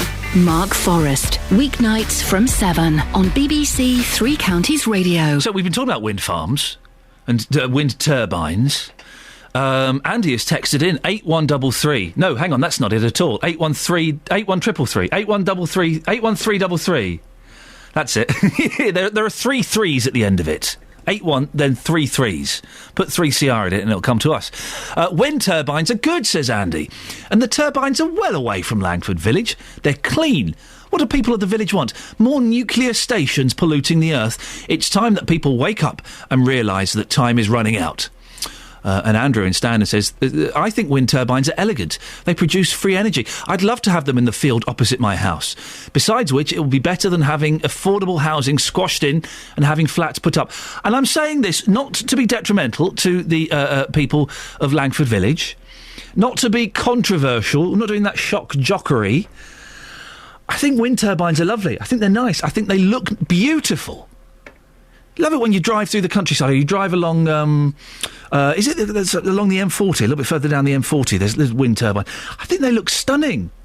I would, and I'm saying this now, you wait in 6 months' time when they say they're going to build wind turbines near me and I get a petition, I could be saying a different story. I don't think I'd mind. There's a field sort of just behind us. If they built wind turbines in there, I don't think I'd mind. I really don't. 08459 455 555. Now, with the CQC saying that a third of care homes don't quite match the standards that we'd like, we're asking this morning, do you worry about possibly going into a care home? And if you've had to move a loved one into a care home, how difficult was it? 08459 455 555. Matt's in Luton. Morning, Matt. Morning, Ian. Matt, I believe that your wife had to go into a care home. Yeah, she's been in the care home now for over a year. Can I ask how old she is, Matt? 73. And why did she have to go in the care home? The dementia, she got worse. I looked after her for about 6 or 7 years. And they took her in because she fell a few times and they wouldn't take the chance. So she had to go into the care home. But it was finding a nice care home, and I did find a nice care home. But now she's had a couple of infections. She's in hospital at the moment, actually. I'm sorry to hear that. And we had a big meeting yesterday. You know what it's like because you've been through all this. Yep. With my daughters, because my daughter come over from Ireland weekend just to make sure to see her. I've got to come over, Dad. I said, fair enough, you come over. And we had a meeting last night when I was taking her home, the girls, Julie, Helen and Claire, and of course Paul. Now an instant last week, he come down last week to see her. He lives in London, and he was in a very bad mood, a very somber mood. And we got it out of him. He said, Dad, I just couldn't stand to see her in the bed. She was really bad. She had a bad chest infection. So last night we made a pact last night that we would, when she goes back to the home, which could be tomorrow or the day after, we would keep a definite check on the home. If we see anything, we'd pick it up. And that's what you've got to do. It doesn't matter who you offend, you've got to say it how you see it. Do you know what? You're absolutely right, and you do have to do that. And as I said, my mum is in a care home, and at times I felt a little bit uncomfortable about keeping such a watchful eye on her. But she's my mum, and I don't... Do you know what? Now, I don't care if I offend people who work at the care home, because she's my mum. She's your mum. And I'm going to do the best I can. And there have been a couple of incidents in the past where, looking back, I probably should have stepped in and done a bit more. Yeah. That ain't going to happen again on my watch, Matt. But Claire said to me last night, we were going home, I was taking her to Luton Airport. She said, Dad, do you think I could fit one of those clocks in? They got this clock now with a CC camera on it. Oh, yeah. I said, Claire, we haven't got to that yet. Yeah. Let's be very cautious, and we've got to respect the carers. She's got some lovely girls in there. Yeah. There's a new matron taking over this week now. She's the same. She's an assistant. She's been stepped up. She's very good, and we're hoping that... But I will now, when I go in to see him tomorrow or the day after, I will stress more of my feelings, and I will make him aware that I am being aware. Matt, listen, when you go in, speak your mind. Don't be rude, don't need to be aggressive, but go and speak your mind, tell them what your concerns are, and say, look, I want to be a bit more hands-on, actually. I want to come in when I want to check things, and I want to make sure that my wife is all right. Well done, you, Matt, and best of luck to you and your missus. 08459 455 555. Philip's in Milton Keynes. Philip, your mum's in a care home, is she? It's my mother-in-law. Your mother-in-law, sorry. How old is she? She's 89 last Thursday. Oh, happy birthday for last Thursday. Why did she have to move into a care home? Well, unfortunately, she started getting dementia. She had a serious road accident where she got knocked down, and that brought on the dementia. So she's been in the care home for 4 years. How difficult was it for you and your family to make that decision? Very. I mean, we found my mother-in-law over the shops at night at 8 o'clock in the evening, waiting for the newsagents to open because she lost all track of time, day and night. So that was a start, and then we started finding things at home. She was living downstairs, so we got her assessed, and we had a look round. We looked at 4, actually, and before we picked the one that we liked. Right. And the one that we liked, where she is now, they're absolutely fantastic. What was so different about this one that made it stick out from the others? I know it sounds crazy, but it smelt good. As soon as you went in the door, you got the smell of the cooking. The staff at the reception were helpful. They said, you sign in, your mother-in-law's in room 79, go and see her. I could walk wherever I liked, and nothing mattered. Everyone seemed happy. They was alive. They weren't just sitting there with their heads buried between their legs. Do you know what I mean? Everyone was... There was things going on. There was music going. It just felt so good. And I've made a grave mistake sometimes, Iain. I've been in there when my mother-in-law's been laying in bed 10 o'clock in the morning with the curtains drawn on a lovely day, and I've gone in there and thought, why ain't she up? What's going on? So I've drawn the curtains and I've gone back, and it's my fault because I don't realise the dementia. And I said to the nurse, I said, why is my mother-in-law in bed at 10 o'clock? She said, well, she's been up all night walking about. Right.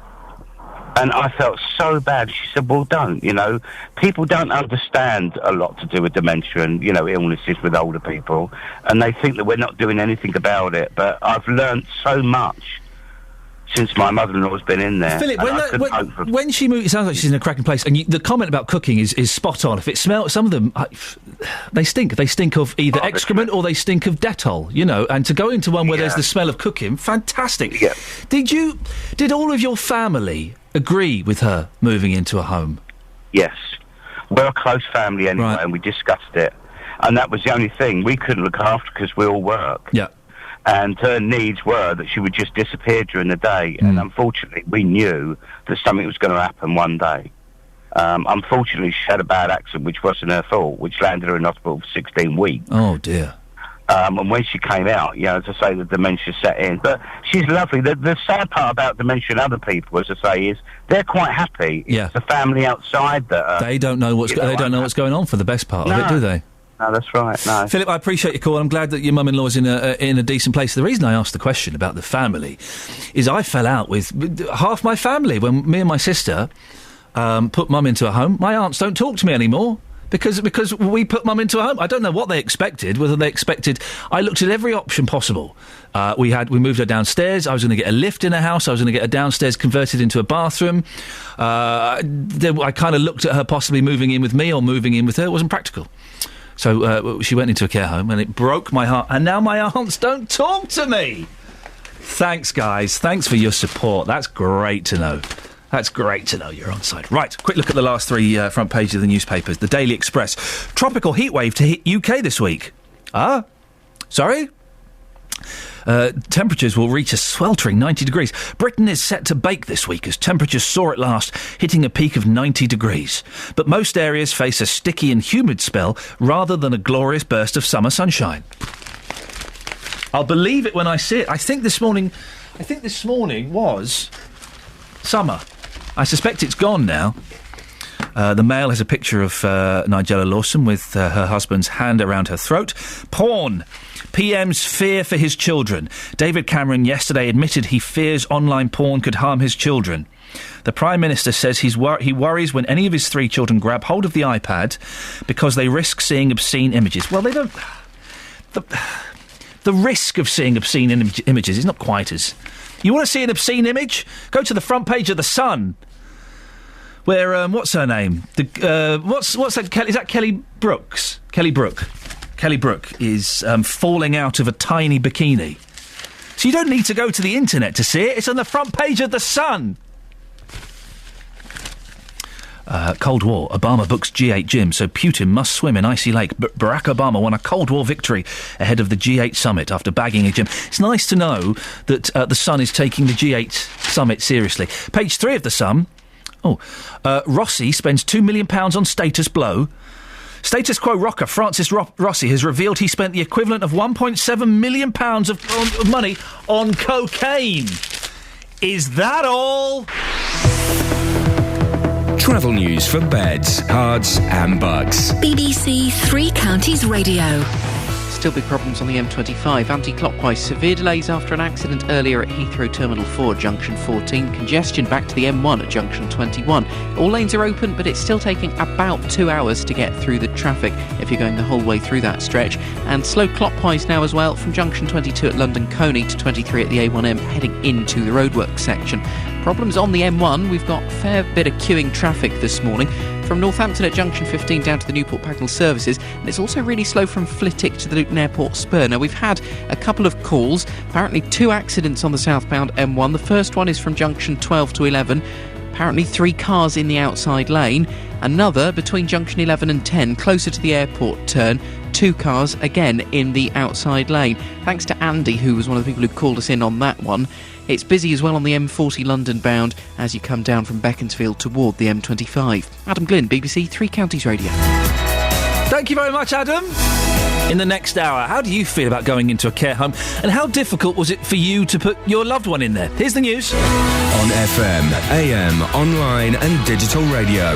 This is BBC Three Counties Radio.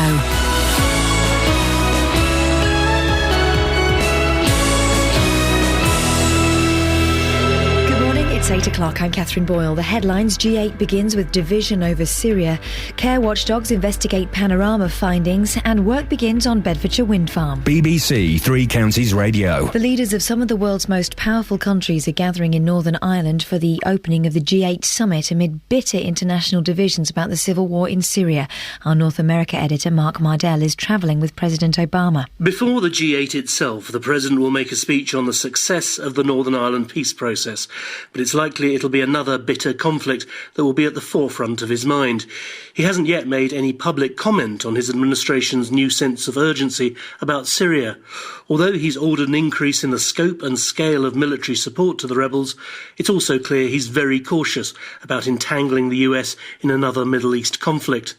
He'll meet David Cameron before the formal summit to talk about what sort of help to send the opposition. So far, the administration's refused to spell out what military aid actually means. Health watchdogs are set to investigate death rates in care homes for elderly and vulnerable people in light of a BBC report due to be screened tonight. The Care Quality Commission has told Panorama that it will look at the figures as part of a pilot scheme to root out failures in basic care. 10 wind turbines are being erected on land near Langford in Bedfordshire. They're being built by the Co-op Group, despite a petition of more than 1,000 signatures being drawn up against them.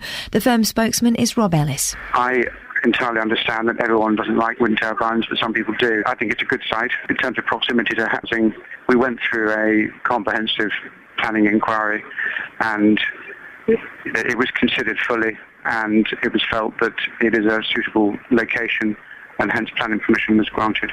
A leading children's charity is warning that pregnant women and new mothers face a postcode lottery when it comes to the availability of mental health services. The NSPCC suggests the well-being of more than 1 in 10 newborn babies in England could be improved if all new mothers with mental illness had equal access to good services. The Cooperative Bank has announced a deal with regulators to plug a £1.5 billion shortfall in its balance sheet. Concerns about the bank's financial position arose after it pulled out of a deal to buy several hundred branches from Lloyds Banking Group, and its debt was downgraded to junk status by a ratings agency. The rescue deal will not involve taxpayer money or affect savers. The chief executive of the Cooperative Group, Iain Sutherland, says the bank will continue to operate as normal. This is purely a capital issue, and it's like all other UK banks. We are increasing the level of capital that we need to hold for any future stresses which may happen. So this is nothing to do with our normal everyday customers who will see no difference in the service that they get from our bank. In sports news, Justin Rose is celebrating winning and making sporting history at the US Open. It's his first major golf title, and he's the first Englishman to lift the trophy since Tony Jacklin in 1970. The weather, sunshine and showers with a top temperature of 18 degrees Celsius, that's 64 Fahrenheit. Get the latest news and sport online at bbc.co.uk/heavy breather. Sporting history isn't real history, is it? Just to clear that up. I think it's to do with sport. Right, you can't do... It's history of sport. You can't do a GCSE in it, can you? I'm sure you can somewhere. Oh, for goodness sakes. History is kings and queens. And Tiny Tim's winkle bends greatly every cold year. I can't remember what that is. That means something. Who knows what that means? Here's something for you, dear listener, because it's going to bug me now. What does Tiny Tim's winkle bends greatly every cold year mean? It's a history thing. It's about, it's about crop rotation or something, isn't it? Tiny Tim's winkle bends greatly every cold year. 08459 455 555. Forget the rest of the stuff. That's the next hour of the show. Actually, we could get an hour out of it, but we'll throw some other bits and pieces out there as well, including death rates in care and nursing homes are to be monitored by the regulator, the Care Quality Commission. It's estimated that a third of care and nursing homes in England don't meet all the necessary standards. Do you worry about going into a care home? And if you've had to move a loved one into a care home, how difficult was it? Work has begun on a controversial wind farm in the Bedfordshire village of Langford. Many locals don't want it, but do wind turbines actually look that bad? I think they're beautiful. And tipping. David Cameron left a £50 tip in a pizza restaurant. The meal only cost 45 quid. Meanwhile, across the Atlantic, a New York restaurant has banned tipping. Well, when did you last tip? What was the biggest tip you've ever had? Facebook.com/BBC 3CR. You can send me a text, 81333, start your text 3CR, or give me a phone call, 08459 455 555. Across beds, hearts and bucks. This is BBC Three Counties Radio. Death rates in homes that care for elderly and vulnerable people in England are to be monitored by the regulator, the Care Quality Commission. The higher-than-expected number of deaths at 2 hospitals in mid-Staffordshire pointed to problems of poor care there. Now, the regulator has told the BBC Panorama programme it's piloting this type of scrutiny for care and nursing homes as part of a drive to root out failures in basic care. Here's our social affairs correspondent, Alison Holt. Good morning, Alison. How widespread are concerns over poor care? Good morning. Well, the regulator estimates a third of care and nursing homes in England don't meet all the necessary standards. And what we're talking about here are the sort of day-to-day failures in care, which can often be difficult to identify. They're not headline grabbing, if you like, but they have a serious impact on people, particularly when they're older and they're frail. So this is about quality of life. Now, Joyce Zanoni's mother, Kathleen Reid, had Alzheimer's. In her last month, she lost more than 15% of her body weight, yet the home where she lived didn't ask a doctor to visit her for 5 months. And when Mrs. Zanoni saw her mother's room, there was damp on the walls and a window was mouldy and cracked. She'd had concerns for some time, but didn't feel they'd really been dealt with. Can you imagine somebody who can't express themselves and doesn't have a voice and is so vulnerable? It's sort of like being cooped up and just rotting. There has to be some sort of system where somebody takes the lead at the outgo of concerns being raised, whether it's by a family or whether it's by whistleblowers, that actually works, because at the moment it doesn't work. It simply doesn't work. Now, the home maintains Mrs. Reid's weight loss was due to the progression of that illness and says the damp was the result of a downpour the night before. Mrs. Reid died several weeks after her daughter discovered her weight loss. The local safeguarding team concluded that Mrs. Reid had suffered from neglect, and inspectors went into the home afterwards. They've been again recently and say that it has improved, although minor concerns remain. So what is the regulator planning? Well, the Care Quality Commission has the job of overseeing care and nursing homes. It's been highly criticised in the past, and what it says it's doing now is it's introducing specialist inspectors. It also wants to hear more from families and from staff. And it's told BBC Panorama it will monitor death rates in homes. If they're unexpectedly high, then that will trigger an investigation. At the moment, they're piloting this, and they say they're in the foothills of the science on using statistics in this way. But it is the type of scrutiny that's already been used to point to problems in hospitals, for instance, in mid-Staffordshire. David Behan is the regulator's chief executive. We are going to be absolutely clear about what is acceptable and what isn't acceptable, and we're absolutely determined to do this. This is our job, to identify where care is not acceptable. We also need to identify not just where care is unacceptable, but where care is of a high quality. It is worth pointing out, because anyone who has a relative in a care home is going to worry about them. But most care homes are good, according to the regulator. But they say this is about making sure everyone gets good quality care when they need it. Alison Holt, thank you very much. You can see more of that story on Panorama. Elderly care condition critical. That's on BBC One tonight. Now, listening to that is Dr. John Beer, the Chair of Action on Elder Abuse. Good morning, John. Good morning, Ian. John, we've been hearing from people this morning who are worried about care homes. Do you think tougher regulation will make homes that are falling short better? It certainly will help, and I think all homeowners and managers need to be concerned that when the regulators come, that they will find their homes in a good condition and a good state.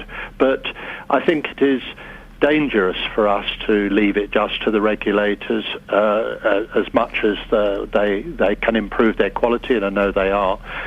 It's up to all of us who have relatives or friends in care homes to be checking ourselves that it's good enough, and it's up to managers and owners not to put their heads on their own pillows at night without being sure that the people in their care are similarly well cared for.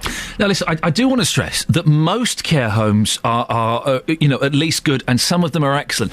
But is part of the problem the way they recruit staff. I've had an email from Mark who says, I've found that job centres and work programmes have tried to encourage people to work in care homes where years ago they would have been interested in work. Mark says, I was asked what I wanted to do. I said a forklift truck driver, but I was told I may have to go and work in a care home. So quite often they're recruiting the wrong kind of people, aren't they? They may be. I don't think that work in care homes is particularly popular any longer because it is a very hard and demanding job, and I absolutely agree with you. Most of the people who do these jobs are good and caring. But if we don't recruit staff well enough, or if we don't pay them well enough or train them well enough, then we will get poor outcomes. And it all comes back, really, in the end to, are we going to take this seriously in this country? Are we going to give it the resources it needs? And I don't think that we do. I think when it's related to children, we say, oh, this matters so much. But when it comes to older people, oh, well, yes, it'll do. Forklift truck driver may be a very good carer, but it's not the job he was looking for, is it? And we've heard, you're, I think, the second or third person to mention that when it's kids, we'll spend a load of money and we'll make everything as good as we can. When it's elderly people, we don't. Why do we have that attitude? I don't understand. I think our attitude to older people in this country, and it's not the same in other countries, so it's not a universal thing. Our attitude is not one of caring. And when you need to look at that, it is how older people are portrayed in the media and in drama. It is how our politicians look at older people. Not always to talk, to demean people by just saying, oh, they're pensioners or OAPs. This is 40 years of many people's lives. It will, if we're lucky, be our life. And I certainly want and hope that when I'm needing that sort of service, there will be an attitude which is, it's got to be good enough, because the last days of our lives are one when we so need care. These failings and often abuse in care homes, what can we do to eradicate them? Well, I think I'll go back to the point about owners and managers. They've got to know that if it is unacceptable, that they will have to answer to the law and may end up in prison. So, yes, it's not going to be brushed under the carpet any longer, and they will have to take responsibility. I think local authorities have got to look at the way that they commission this work, and that their commissioners make sure that where they're paying for services that they are good enough. And I think the government has to look at the way that we fund services for older people. When we discovered child abuse, we threw money at it. I know, and everybody knows, that with the cuts that are going on at the moment, services to older people will be cut. Homeowners will not be getting inflation increases.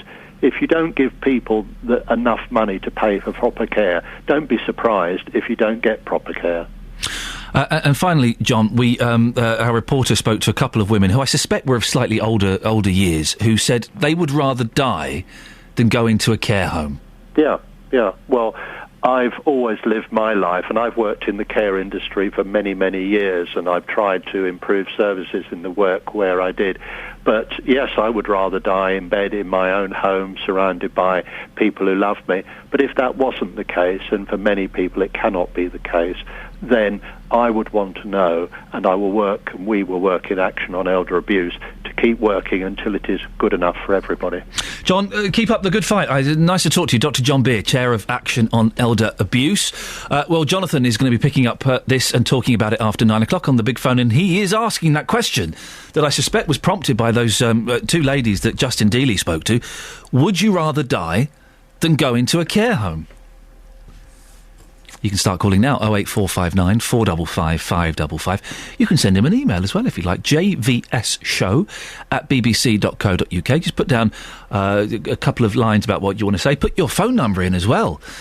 And the team may get back in touch with you. And while we're giving out emails, let me give you mine. If you've got a story that you think we should be covering on this show, it can be a huge story about some top national secret you discovered, or it can be a tiny, tiny little thing that possibly only affects you. If you think it's worth us having a look at, send me an email, ian.lee, IAIN.LEE, at bbc.co.uk. That's also the address to write to. On Fridays, the last 15 minutes of the show, we have a little unusual musical act come in. And we're looking for some more. So if you play some music, or if you've got a friend or a son or a mum or somebody who does just something a little bit unusual musically, send me an email, ian.lee at bbc.co.uk. Little description of what they do. Maybe a YouTube clip or an MP3, something like that. And who knows? You could be performing live on the Iain Lee Show on BBC Three Counties Radio. Travel news for beds, cards and bugs. BBC Three Counties Radio. Quite a busy morning. Northbound on the M1, there's a lane closed off because of an accident between junction 12 at Flitwick and 13 at Bedford. It's lane 1, the inside lane, that's closed there, and it is looking slow. The southbound side has a lane blocked off because of an accident with 3 vehicles involved. This is as you go past junction 12, and lane 1 is blocked off on that side. Continuing southbound, a lane blocked off, an accident with 2 vehicles involved. This is just slightly further down between junction 11 for the A505 and 10 for the Luton Airport Spur. It's nearer to junction 10 than it is to junction 11, but in both cases traffic is very slow. M25 anti-clockwise, severe delays from Kings Langley to the M40. It's taking about an hour on average to get through the traffic there. Of course, not helped by the accident in the early hours at Heathrow Terminal 4. Clockwise slow into the roadworks section, London Coney to the A1M. Delays on the London-bound M40, Beaconsfield to the M25. Slowing in High Wycombe on the A404, and traffic starting to build on the A1M from Stevenage toward Junction 7. Adam Glynn, BBC Three Counties Radio. Thank you very much, Adam. Right, 8:17. It's Monday the 17th of June. I'm Iain Lee. These are your headlines on BBC Three Counties Radio. The leaders of some of the world's most powerful countries are gathering in Northern Ireland for the opening of the G8 summit, amid bitter international divisions about the civil war in Syria. Death rates in care homes for the elderly and vulnerable are set to be investigated by the Care Quality Commission in light of a BBC report due out tonight. In sport, Justin Rose has become the first English golfer to win the US Open for 43 years after finishing 2 shots clear of the field at Merriam. Coming up, we're talking tipping. David Cameron left a tip that was bigger than the cost of the meal itself. Well, what was the largest tip you've ever left? 08459 455 555. BBC Three Counties Radio.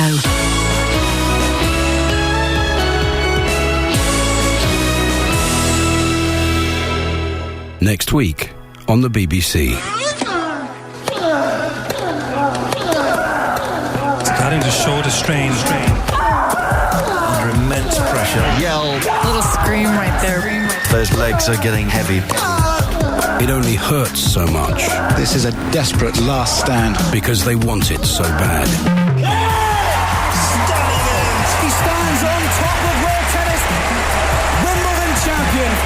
Wimbledon starts next Monday across the BBC. And so in control of situations. Yes. Just finishing a conversation with Jonathan Vernon-Smith that we literally cannot have on air for legal reasons. No, we can't. We were having a legally dodgy conversation, which we can do off air. Yes, but now no. No. So had we better move on? We should probably, yes. Where do you want to take this? Where do you want to take this bad boy and park it? Had a nice weekend. Ups and downs. Oh, gosh. We're talking about care homes. I opened the Fate at my mum's care home. Oh, that's nice. The weekend, but they were a little bit... I had to go off. I had some work that night. And I said, look, I can't really stay very long. And they were like, oh. And we had to open it a little bit earlier because I had to go to work. And they were really disappointed. Fair enough, because I'd arranged it ages ago. I said, I'm really sorry. Oh, well, that's a shame. What are you going off to do? I'm going off to work with Rylan. Oh, Rylan! Oh, if it's to work with Rylan. Oh, we like Rylan. Hasn't he just had his teeth done? He's just had 25 grand's worth of veneers, joke shop teeth put into his mouth. Do they look ridiculous up close? I think they look fantastic.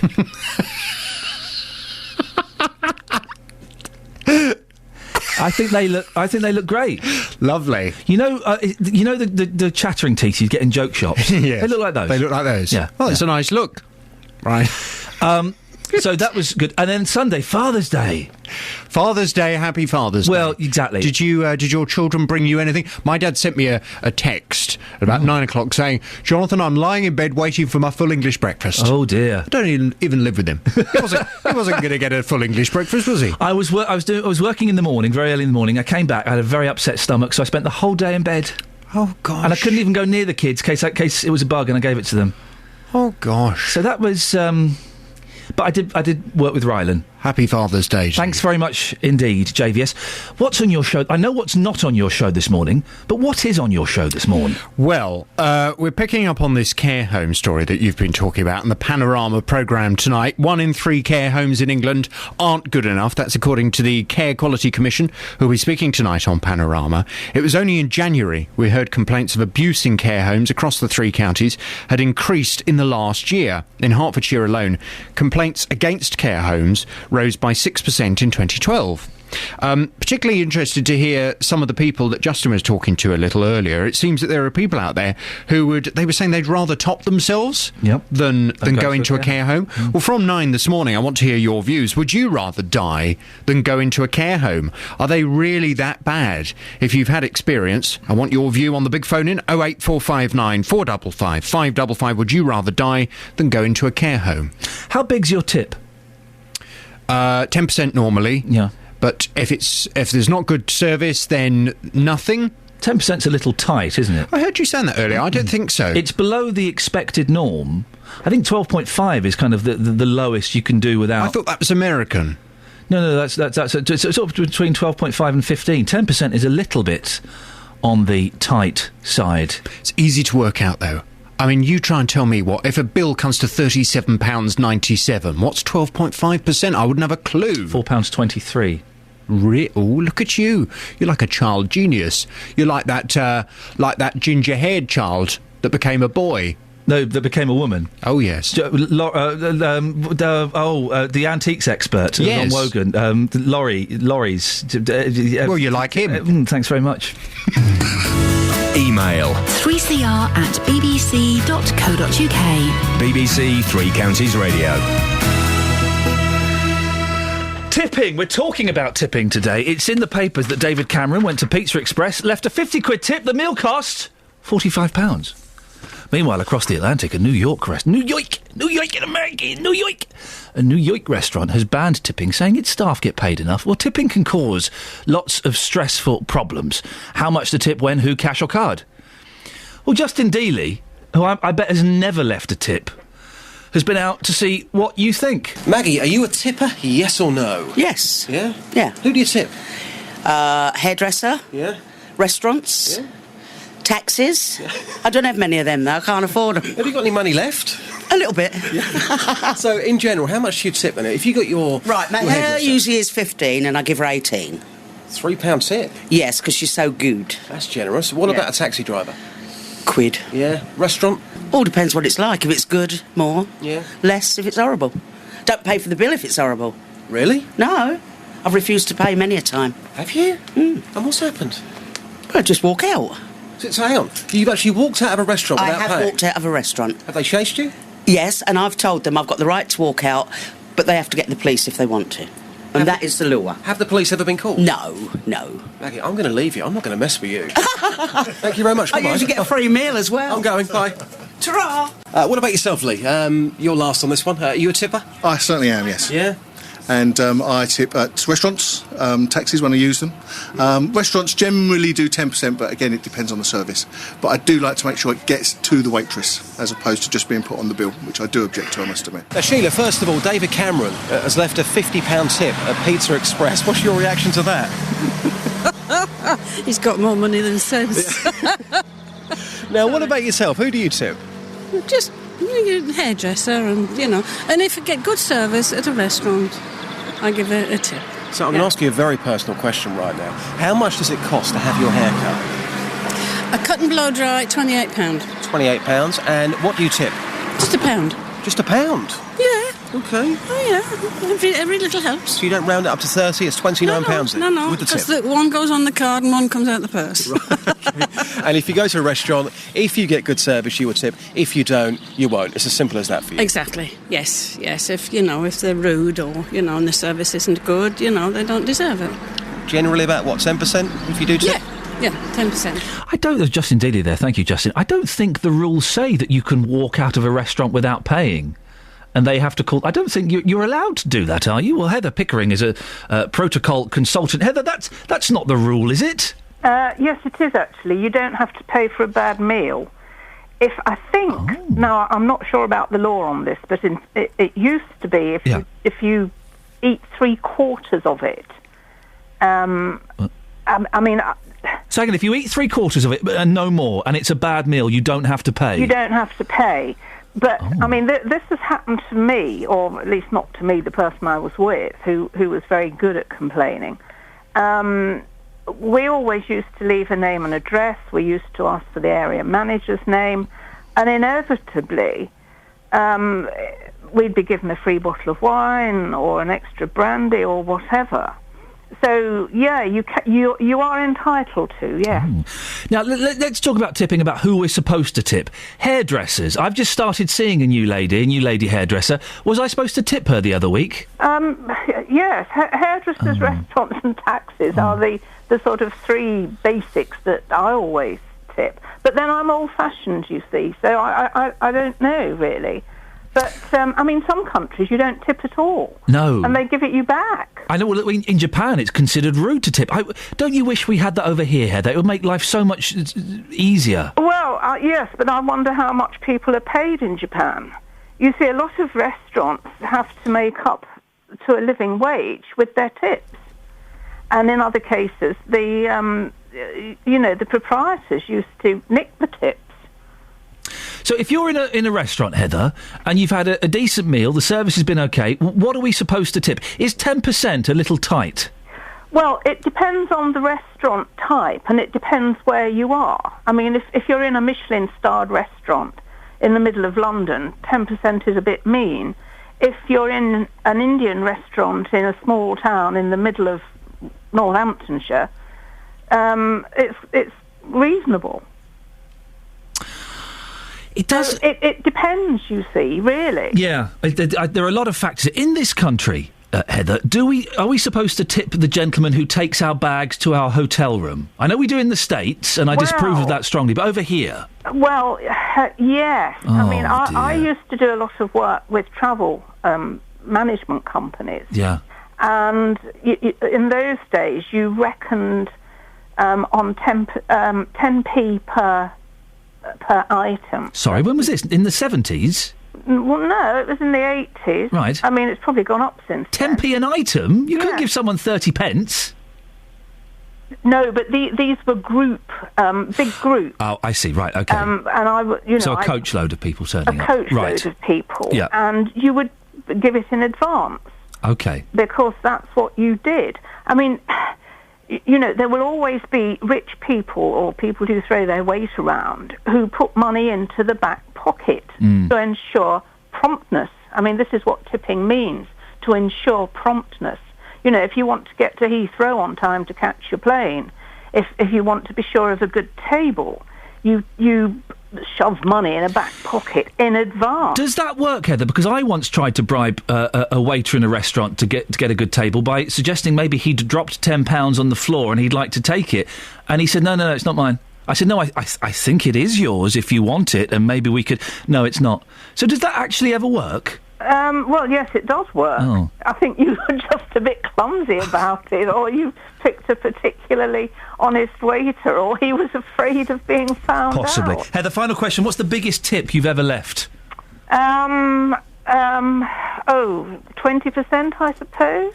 But you see, if you're out with someone, then women don't usually tip. It's only if you're with a girlfriend. I'm sexist too. Yeah, we I'm go. old-fashioned and sexist. I see. That is why you're keen to keep tips going, because you don't have to do it. Probably, yeah. Heather, it's nice to talk to you. It's the advice you give people. You're right, Heather. We have to end it there. That's Heather Pickering, who is a protocol consultant. 08459 455 555.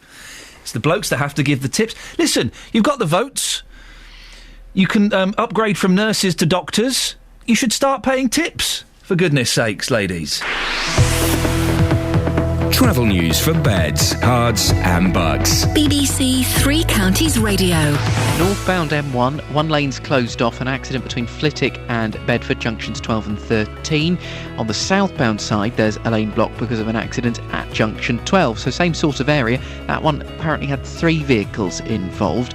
And continuing southbound, another lane blocked off. It's the inside lane again, and it's an accident with 2 vehicles involved between junction 11 at the A505 and 10 at the Luton Airport Spur, quite near to junction 10, that one.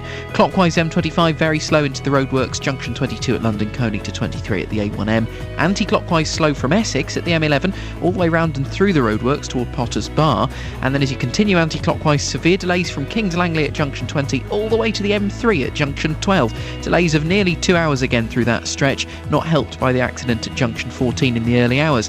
The M40, very slow London bound Beaconsfield to the M25, and then patches of slow-moving traffic on the A1, St Neots at the Black Cat roundabout, the A1M from Hitchin to Stevenage, and then into London on the A1 through Boreham Wood. Adam Glynn, BBC Three Counties Radio. Adam, thanks very much. It's 8:30, time for the news and sport on BBC Three Counties Radio with Catherine Boyle. Across beds, hearts and bugs.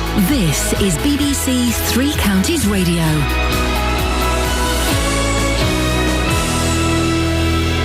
Good morning. The headlines. The leaders of some of the world's most powerful countries are gathering in Northern Ireland for the opening of the G8 summit amid bitter international divisions about the civil war in Syria.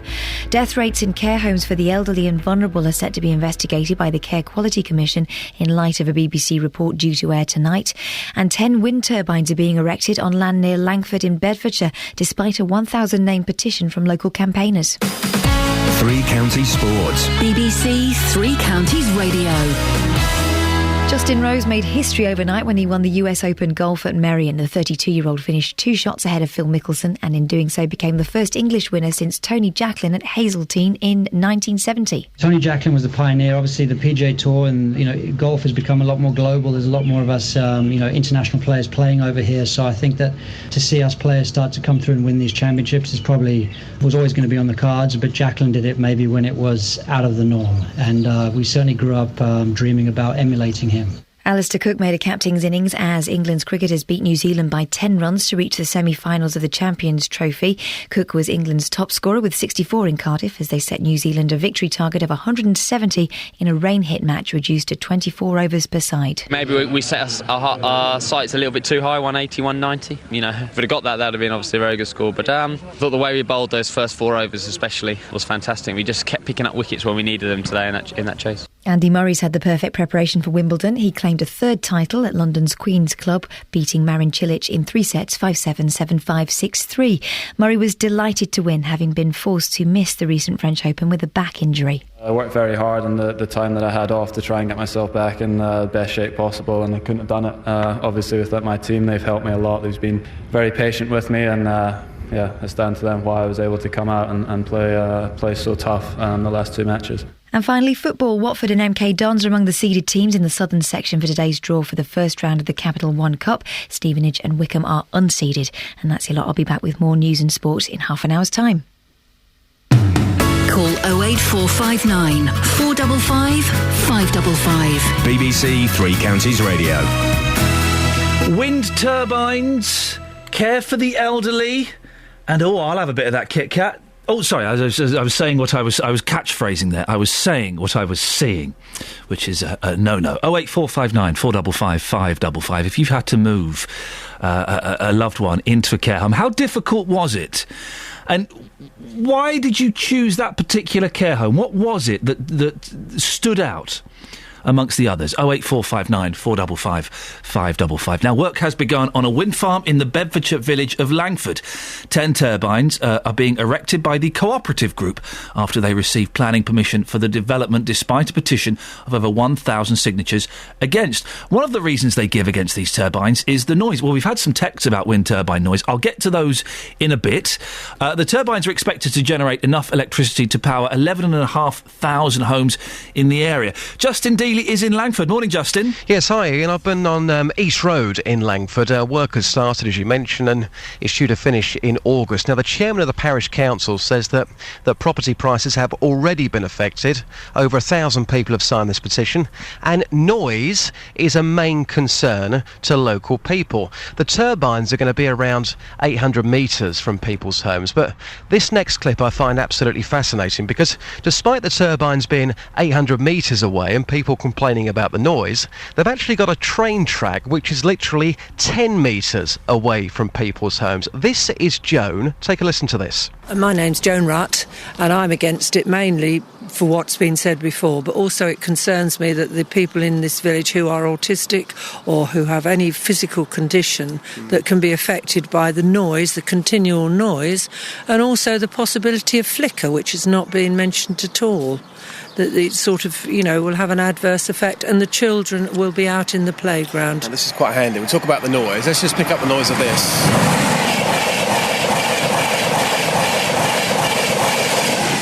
Now, that train is literally metres away from people's homes. We're talking 10 metres. The turbines are going to be probably 700 to 800 metres away. Surely the trains are going to be a lot noisier than the wind turbines. They are going to be noisy, but for only a matter of seconds. And so you bought your house knowing that the trains were here. So you accepted it, and sort of people just know it's a train and cut it out. It's a totally different aspect of noise when it's sudden like that than when it's a continual drip, drip, drip. I mean, many of sort of our interrogation and things are done by a slow, steady drip, drip, drip, aren't they? So, I mean, there's no comparison between a train. See, I'm talking now, and there's no train, and you've forgotten the train. Yeah. But if there was a continual noise, it would get into your head. Justin, thanks for that. We can speak now to Linda Jackson, who lives in Langford near the new wind turbines, and also Jonathan Lincoln from the Sustainable Energy Alliance. Good morning to both of you. Good morning. Linda, Good morning. Thank you. Linda, why do you oppose the wind farms? Well, it's not just the wind farm in Langford that I oppose. I oppose wind farms in general. Why? Why? Well, I've got 4 overall reasons. One is the inefficiency of the turbines. The second is the shelf life of the turbines. The third is the climate changes. And the fourth is the effect upon people living by wind farms. And going back to the point that Joan was making about the noise, not a huge amount of research has been done into the effect of the noise, but there was a survey in South Australia which showed that up to 70% of the respondents living up to 5 kilometres away were negatively affected by the noise, and they could be said to be suffering from the wind turbine syndrome. Well, Linda, let's put those points to Jonathan, starting with the noise, Jonathan. That's one of the big complaints that we hear. Okay, noise is one of the misleading claims used by the anti-wind farm campaigners. I've been to many wind farms and noise is not an issue.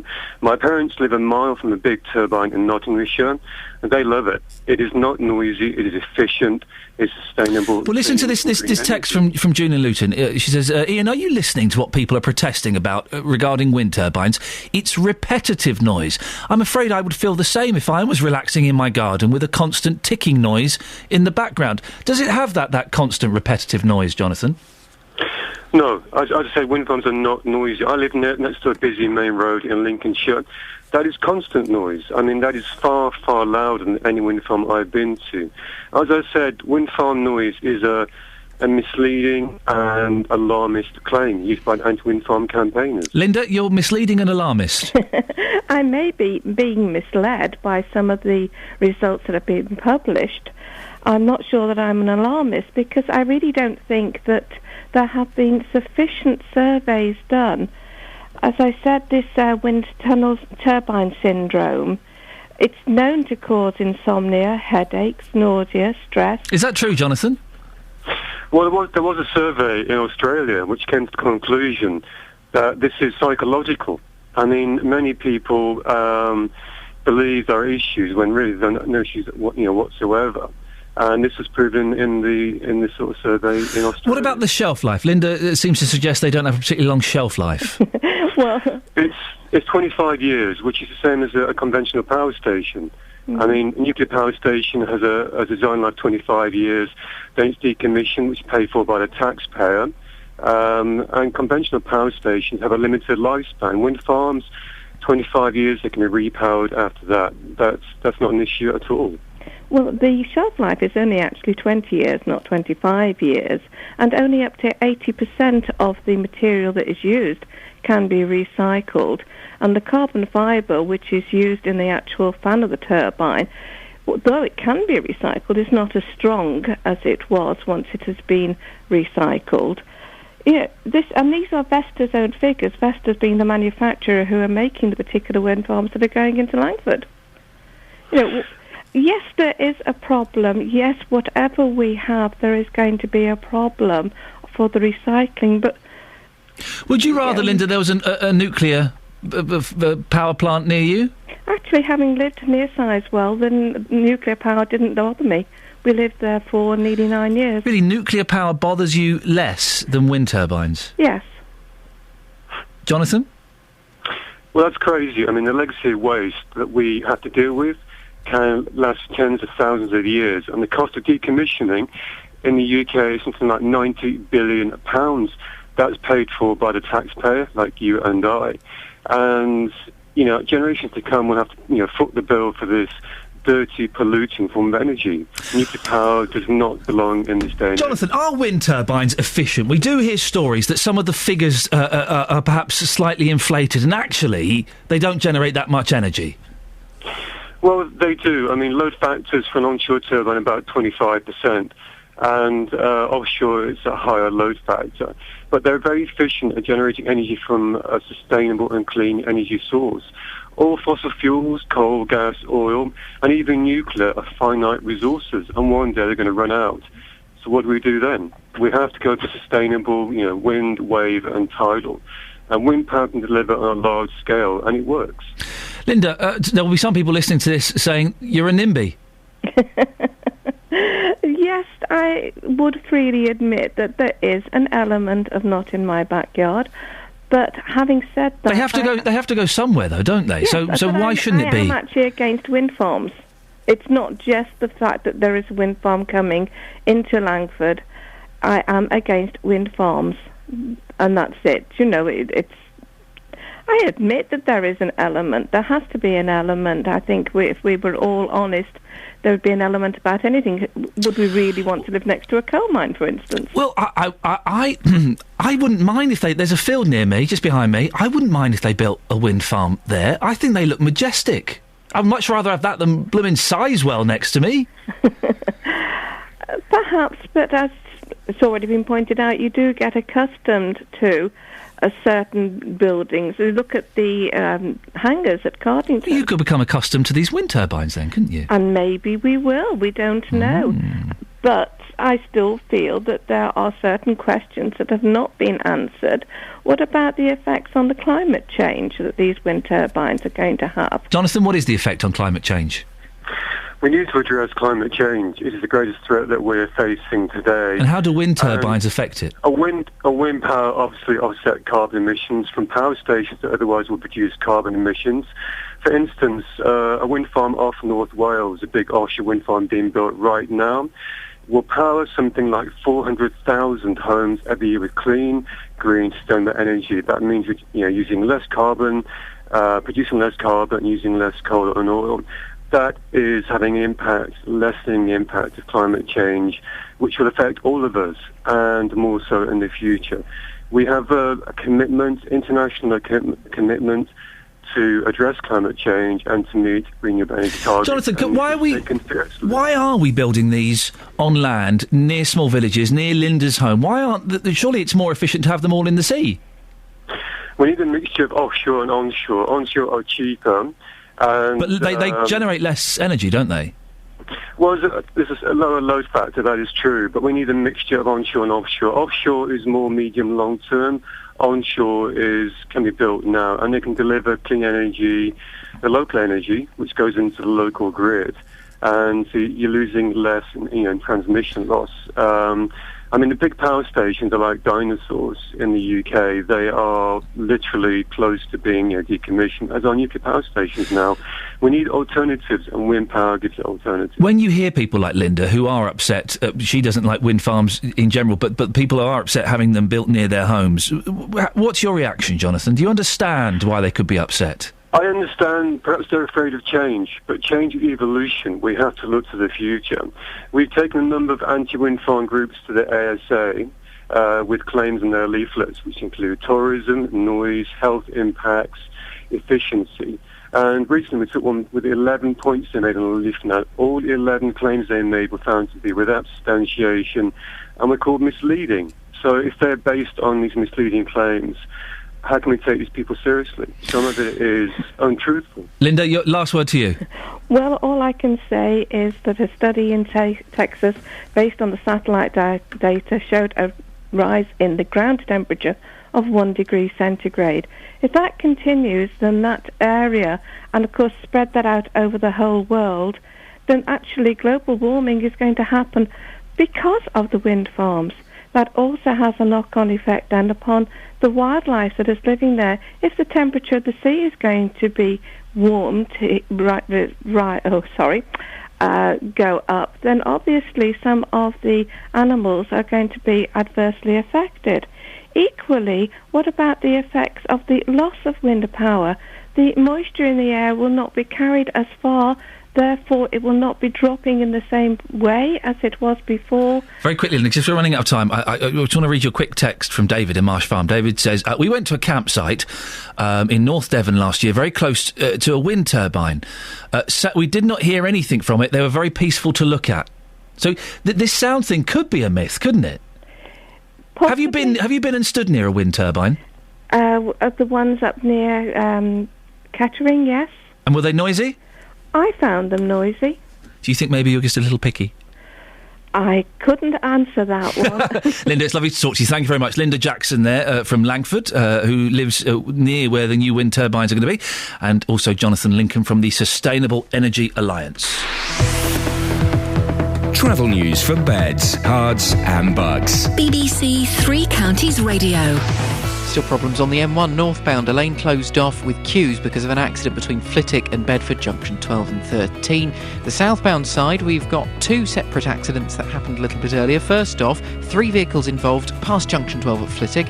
It's still queuing around there. And then one lane blocked off because of an accident with 2 vehicles involved between the A505 and the Luton Airport Spur, junction 11 and 10. Quite near to junction 10 is where the accident happened there. M25 anti-clockwise, you've still got severe delays from Kings Langley round to the M3, junction 20 to 12. Delays of nearly 2 hours, not helped by the accident early this morning at junction 14 for Heathrow Terminal 4. Very slow on the London-bound M40 from Beaconsfield down to the M25, probably because of all that M25 traffic. And then patches of traffic on the A1 causing queues. St Neots down to the Black Cat roundabout along the A1M from Hitchin to Stevenage, and then into London on the A1 through Boreham Wood. Adam Glynn, BBC Three Counties Radio. Adam, thanks very much. Right, it's 8:47. It's Monday the 17th of June. I'm Iain Lee. These are your headlines on BBC Three Counties Radio. The leaders of some of the world's most powerful countries are gathering for the opening of the G8 summit amid bitter international divisions about the civil war in Syria. Death rates in care homes are set to be investigated by the Care Quality Commission in light of a report on tonight's Panorama. And in sport, Justin Rose has won the US Open and become the first Englishman to claim a major golf title since Nick Faldo in 1996. Coming up, last 15 minutes of the show, do you worry about going into a care home, and how difficult was it for you to move a loved one into a care home? We'll talk about that and more after the weather with Kate Kinsella. Beds, Hearts and Bucks weather. BBC Three Counties Radio. Good morning. Well, it's a rather cloudy start to the new working week. We've seen a little bit of rain moving across all 3 counties as well through this morning. Starting to dry out a little bit in parts out towards West Hertfordshire and out through St Albans. It's looking quite dry there at the moment, but there is still some rain coming and going through the course of the day. It's not really causing a problem for the temperature, though, as we're looking at a maximum later on of 18 Celsius, so feeling warm. That's 64 degrees in Fahrenheit. Now, overnight, we're hanging on to the cloud, and that's going to make things feel a little muggy. We're looking at a minimum temperature of 11 Celsius, 52 degrees in Fahrenheit, and we can't rule out one or two showers moving up, particularly towards the southern parts of the counties through the later part of the night. Now, for tomorrow, similar start to today, but we should see one or two more brighter spells and some sunshine as well. One or two potentially heavy showers. Once the sun does shine, it's going to warm up quite quickly.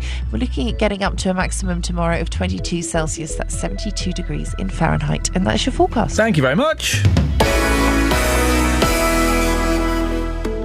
Every weekday morning, questions are asked. What should the government do next to stop people smoking? Who do you blame for our failing high streets? Opinions are formed. There is no place in a civilised society for people like that. They should get real. Part of me says it is wrong. And you get to have your say. I think the whole thing is absolute garbage, frankly. Join in with the big phone-in from 9. Not everyone will agree. What an interesting conversation. The JVS Show, weekday mornings from 9 on BBC Three Counties Radio. It's always a cracking listen. I thoroughly recommend. Don't switch off at 9 o'clock. Do give him a few minutes at least and see how you get on with him. I think it's a brilliant radio show.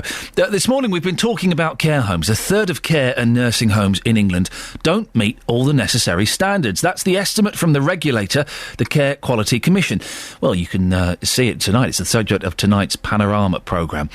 And I've been asking, do you worry about going into a care home? Well, we sent Justin Dealey out and about to find out what you think. Betty, how concerned are you about going into a care home? Well, all you hear on the television is they have terrible care, and I'd rather take an overdose than go in one. You'd seriously rather kill yourself rather than go into a care home? If I've got all my marbles then, because if I haven't, if I got Alzheimer's, I wouldn't know, would I?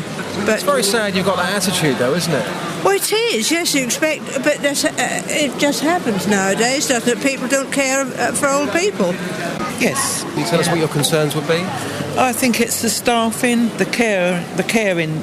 It doesn't seem to be very good. No, I'd rather take an overdose. I'll take it with her. Ray, how worried and how concerned are you about going into a care home one day? Well, I wouldn't want to go in one because of all the bad publicity and, unless you've got a lot of money, you're not going to go into a good one. I've just spoken to two ladies who said they would prefer to kill themselves ahead of going into a care home. Would you go along with that? No, I think life's sweet. I wouldn't do that. No. But it would concern you, though? Oh, it certainly concern me, yeah. I've got no confidence at all in care homes or even, all the cuts that this government's do. You can't have, if you pay peanuts, you're going to get monkeys working there. And they're always the lowest paid workers, unfortunately, which are not going to attract the better sort of people that care. OK, who else, when they heard that report and heard that alarm going off in that report, checked their watches? Who else? We all did here. We all looked around going, where's that me? Where's that bleeping coming from? Well, earlier on in the show, I spoke to Russ Simper. Russ, his dad, died in 2009, 4 weeks after he went to live in a care home. The coroner at the inquest into the death of Alan Simper found his care had been woefully inadequate.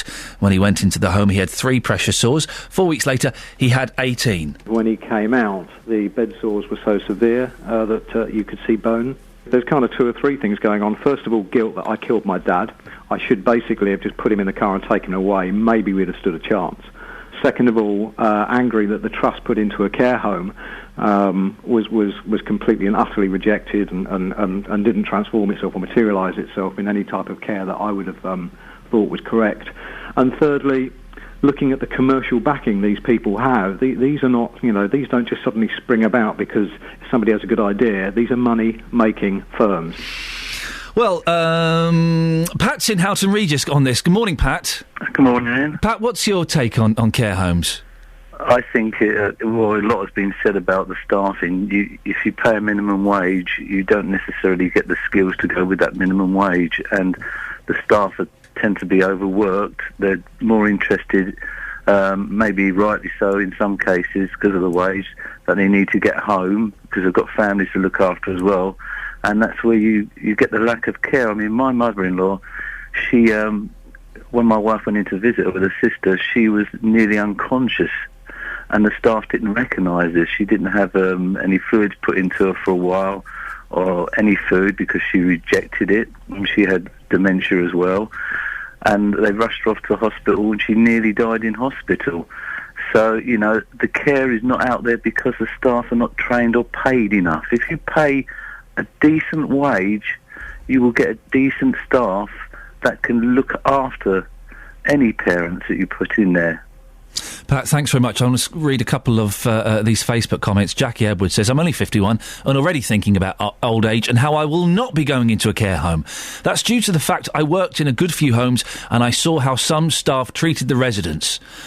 Leslie says, I hope I'm dead before that comes into play. Well, you can carry on this conversation with JVS after 9 o'clock. He's asking this morning, would you rather die than go into a care home? You can start calling him now if you want, 08459 455 555. Lots of stuff this morning. We've also been talking about wind farms, wind turbines. I think they're quite beautiful. And this isn't me being... Sometimes you say things on the radio to be a little bit controversial and stir up some debate. I don't think I'm giving away too many secrets of how phone-in radio works. But I think wind turbines are pretty stunning. There's a big field behind me. I wouldn't object if they were built there, I don't think. Glenn's in Leighton Buzzard. Morning, Glenn. Morning, Ian. Am I being a little bit stupid by thinking wind turbines look wonderful? No, I think they look quite nice as well. Would you object if they built one next door to you? I'd have one in the bottom of my garden. Really? Yep. Because I'd rather that than an open cast coal mine. Working 12 hours a day from 7 o'clock in the morning till 7 at night, extracting coal, dust. For 10 years, I think one of the sites where I worked at was disruption. So, yeah, wind farms, lovely. We spoke to Linda earlier on, who lives in Langford, which is where some turbines are potentially going to be built. She said that she was happier when she lived next door to Sizewell, the nuclear power plant. I'd rather her than me. Yeah, I think I would as well. Glenn, thank you. Charlie's in Hemel. Morning, Charlie. Oh, good morning. What do you think about wind turbines? What sort of reduction will we get in our electricity bills? Oh, here we go. I like the way you're thinking. I'm not sure if we'd get any, but it would mean that my grandchildren would have electricity. Yeah, exactly. But, I mean, they're putting them up all over the place, and they're going to make millions and millions and millions because it's working on wind. Yeah. A nice reduction would be nice. I'd have one in my front garden or my back garden. I'd have two. So if you got a nice little discount, you'd have 2 wind turbines built. What kind of discount would you hope to see, Charles? Well, the way they're talking about this free electricity, I want half. Yeah. You want half of some free electricity? Oh, yeah, they can put one up in my back garden, one in front. Okay. No problems. Charlie, I appreciate your time. I don't think it's going to work like that. I think the thing is, it means that we will have electricity when our electricity runs out. Doesn't mean you can have half of free electricity. It means that my grandchildren will be able to play Xbox 7 or whatever it's going to be there. It's going to be brilliant then. Tony has emailed in. These people that live out in the country and the villages make me sick. That's a sweeping statement. Imagine if that was all he'd written in his email. He hasn't. He continues. They annoy me that they want all the mod cons of gas, electric, water, broadband, but they're not prepared to chip in with a bit of energy. I bet they'd soon moan if they did not have any energy supply. What is it with the not in my backyard? Put it in the town somewhere, a bit overcrowded already. Come on, village people. This is Tony speaking, by the way. This isn't me.